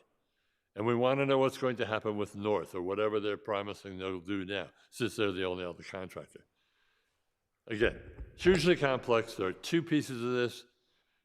The increase in sports, particularly given Title IX, and which is wonderful because now there are so many women's sports who are out there, but using the same fields. We have an enormous problem here. Recycling, I think this is a resolution that we can charge the city with making certain that the money is being used properly to recycle. I think the other issues about using fields and what's going to happen with those fields is something that we as a council and the committee, I hope Programs and Services, will really look at with Parks and Recreation. I'm sorry for rambling on for so long. Thank you, Chair. Okay, what we're being asked here in the resolution is very narrowly defined. It says, we request that the plan for the artificial turf at Albemarle be removed from the capital improvement plan and that the designated 2.2 million of ARPA funds be used for other purposes. I would like to see if we could get a vote on that, which is really the heart of the resolution. We ready to vote? Okay. All those, I think we should probably try raising our hands to make it a little easier to count. So all those in favor of the, pardon? So the resolution, it talks about certain risks and so forth, health risks, but the heart of the resolution is we request that the plan for artificial turf at Albemarle be removed from the capital improvement plan and the designated $2.2 million of ARPA funds be used for other purposes. All right? All those in favor of that resolution, please raise your hand.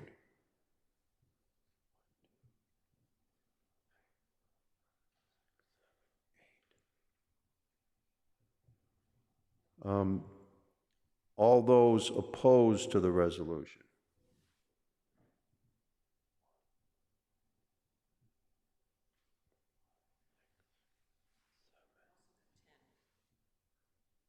I see what, 10 to 10? And one abstention, two abstentions. Okay, so the resolution. I'm abstaining. I'm abstaining too. How did you vote originally, Council Micklin? I'm abstaining. I'm abstaining. And as am I. Okay, so the vote is 10 in favor, 10 opposed, with 4 abstentions. Is that what you have, Carol? Correct. So the motion fails. Okay, so the budget as proposed is back in front of us, which I'm is... sorry, Chair, a point of order. Yes. Can I request a roll call vote? No. not after we've already taken after we've already taken the vote in a certain form. You could have initially before we took the vote. Okay? I ask the chair's indulgence. Maybe it's your discretion. I don't really think it's my discretion. All right. I mean, if somebody wants a roll call vote, usually it's asked for before we actually vote, not after the results of the vote are in. And I'm seeing some people that I think that agree. Point So, taken.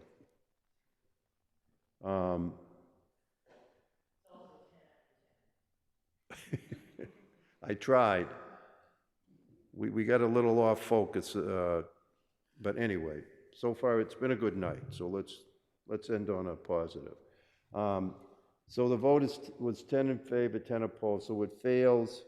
The recommended approved budget is $9,126,430. Are there any questions on that? Seeing none, could I get a motion to approve the requested amount? Motion is made by Council Albright, seconded by Councilor Greenberg. All those in favor, please say aye. Aye. Aye. Opposed? Any abstentions? 2 abstentions? All right, 2 abstentions. Councilors Farrell and Oliver abstaining. Okay, that concludes what? I can't hear you.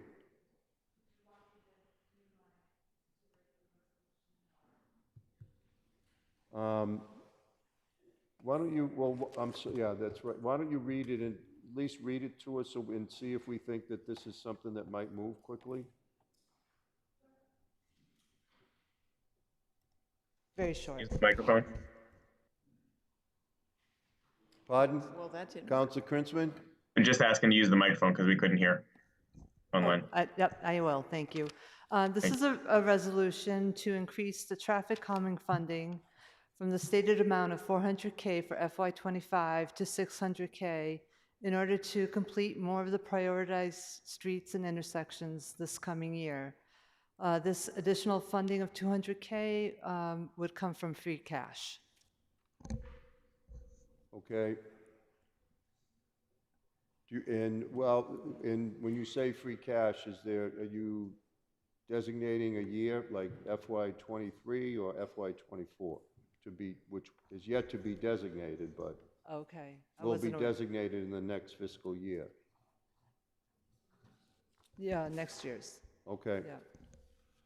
I think we can probably take this up pretty quickly. So the request is to increase the traffic calming line item from Right. 400,000 to 600, and the recommended source of funds would be FY24 certified free cash. Okay? Now, we could pass that, and the mayor's office could come back and say, yeah, we'll do it, but we're going to do it another way, or she obviously could say that she's not prepared to do that. But it doesn't hurt to have a recommended source of funds. Are there questions on the resolution? So it was moved by Councilor Greenberg. It was seconded by, I need a second, Councilor Oliver. Any further discussion? Is everybody okay voting on this now? Okay. All right, all those in favor? Who? Oh, Vice President Kalis, do you wish to speak on the item? Yeah, I mean, that 200,000 is a lot of money, and it's not very specific as to what we're asking for, which intersections.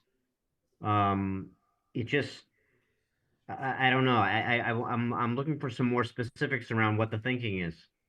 So, Councilor Kalis, there is a prioritized list that the city's working on. Currently, we're using ARPA funds to work on our list, which was $2 million from FY23. Just so you know, one raised table intersection costs $400,000. That's the whole budget for the whole year. So Yeah. it's one raised table. So I'm just looking for more funding to do more and to work our way down that list. Okay, did you want to speak, Council Oliver? Okay. All right, any other comments? Council Leary? I appreciate Councilor Greenberg bringing this up because, you know, as chair of public facilities, I just remember being so frustrated by how little money we use for traffic calming. I mean, it's a tiny part of our budget. And it's, as we know, just the other night in public facilities, we were talking again more about traffic calming, accidents. We get something that people are very, very concerned about. So I would definitely support $200,000 is a drop in the bucket, really. I would definitely support it, especially coming from some free cash with that funding source. I think it's a good use of the funds. Thank you. Council Baker? I just want a clarification because from the Public Facilities Committee, this is while I understand it, the point has just been made how expensive even these particular changes are and their needs for street repaving and a variety of things. I keep hearing from constituents who are concerned about the basic quality of our streets. So the trade-off here is a difficult one to make that choice in this process at this time of night. And while I'm generally sympathetic, I guess I'm not yet persuaded that we have enough information to make the right choice about if we had this additional funds, would we put it into improving the street quality itself or put it all into traffic calming? Because that's the choice I think we're being asked to make. But I know that, but I'm not sure I'm informed enough to vote for this. Thank you. Council Albright? So the mayor wants to put 9.5 million, an additional 9.5 million into fixing the streets as we have been doing for several years now. But this traffic calming is a totally different kettle of fish. It's a whole different ballgame. It's bump outs and raised tables and all kinds of things.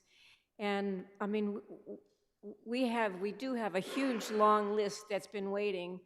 It's funny that when I first became an alderman, people on Mill Street wanted traffic calming. And, you know, whole generations have gone by and the people on Mill Street still want traffic calming. So I think that we are not putting— I can attest to that. We are not putting nearly enough money into traffic calming, and $200,000 will at least pick up maybe one more thing off the list. Okay. So I take it you support the resolution? Okay, that's what I want to know. All right, any other comments?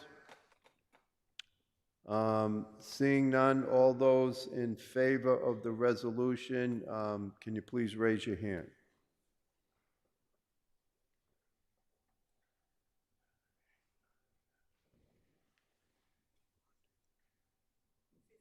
$16, I see.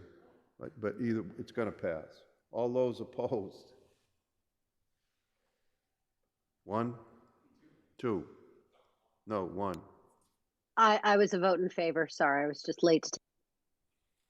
Okay. Council Grossman, so is added to the yays. Well, clearly I believe the vote is what? Any abstentions? 1, 3. Oh. 1, 2, 3, 4. Looks like there are 5.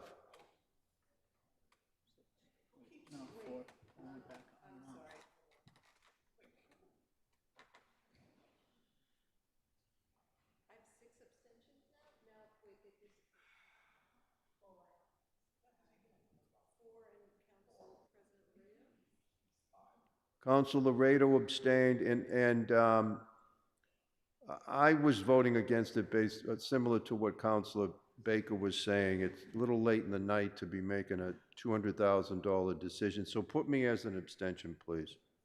So it's I believe well, I don't know if Councilor Downs is absent, I believe, so we only have 23 now, and I believe that the vote was 7, how many, there were, what, 5 abstentions? 1805? I believe that's correct because you have 5 abstentions, 1 absent. 6 abstentions with you.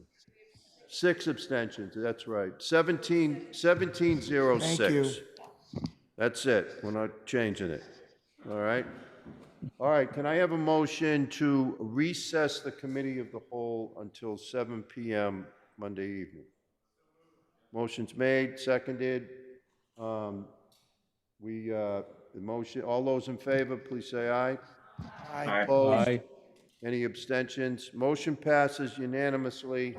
We are in recess until 7 p.m. Monday. Colleagues, please remember it's 7 p.m. on Monday night, not 7 7:45. p.m.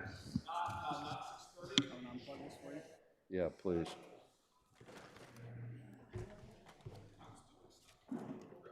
Well, we were doing well, and then we got to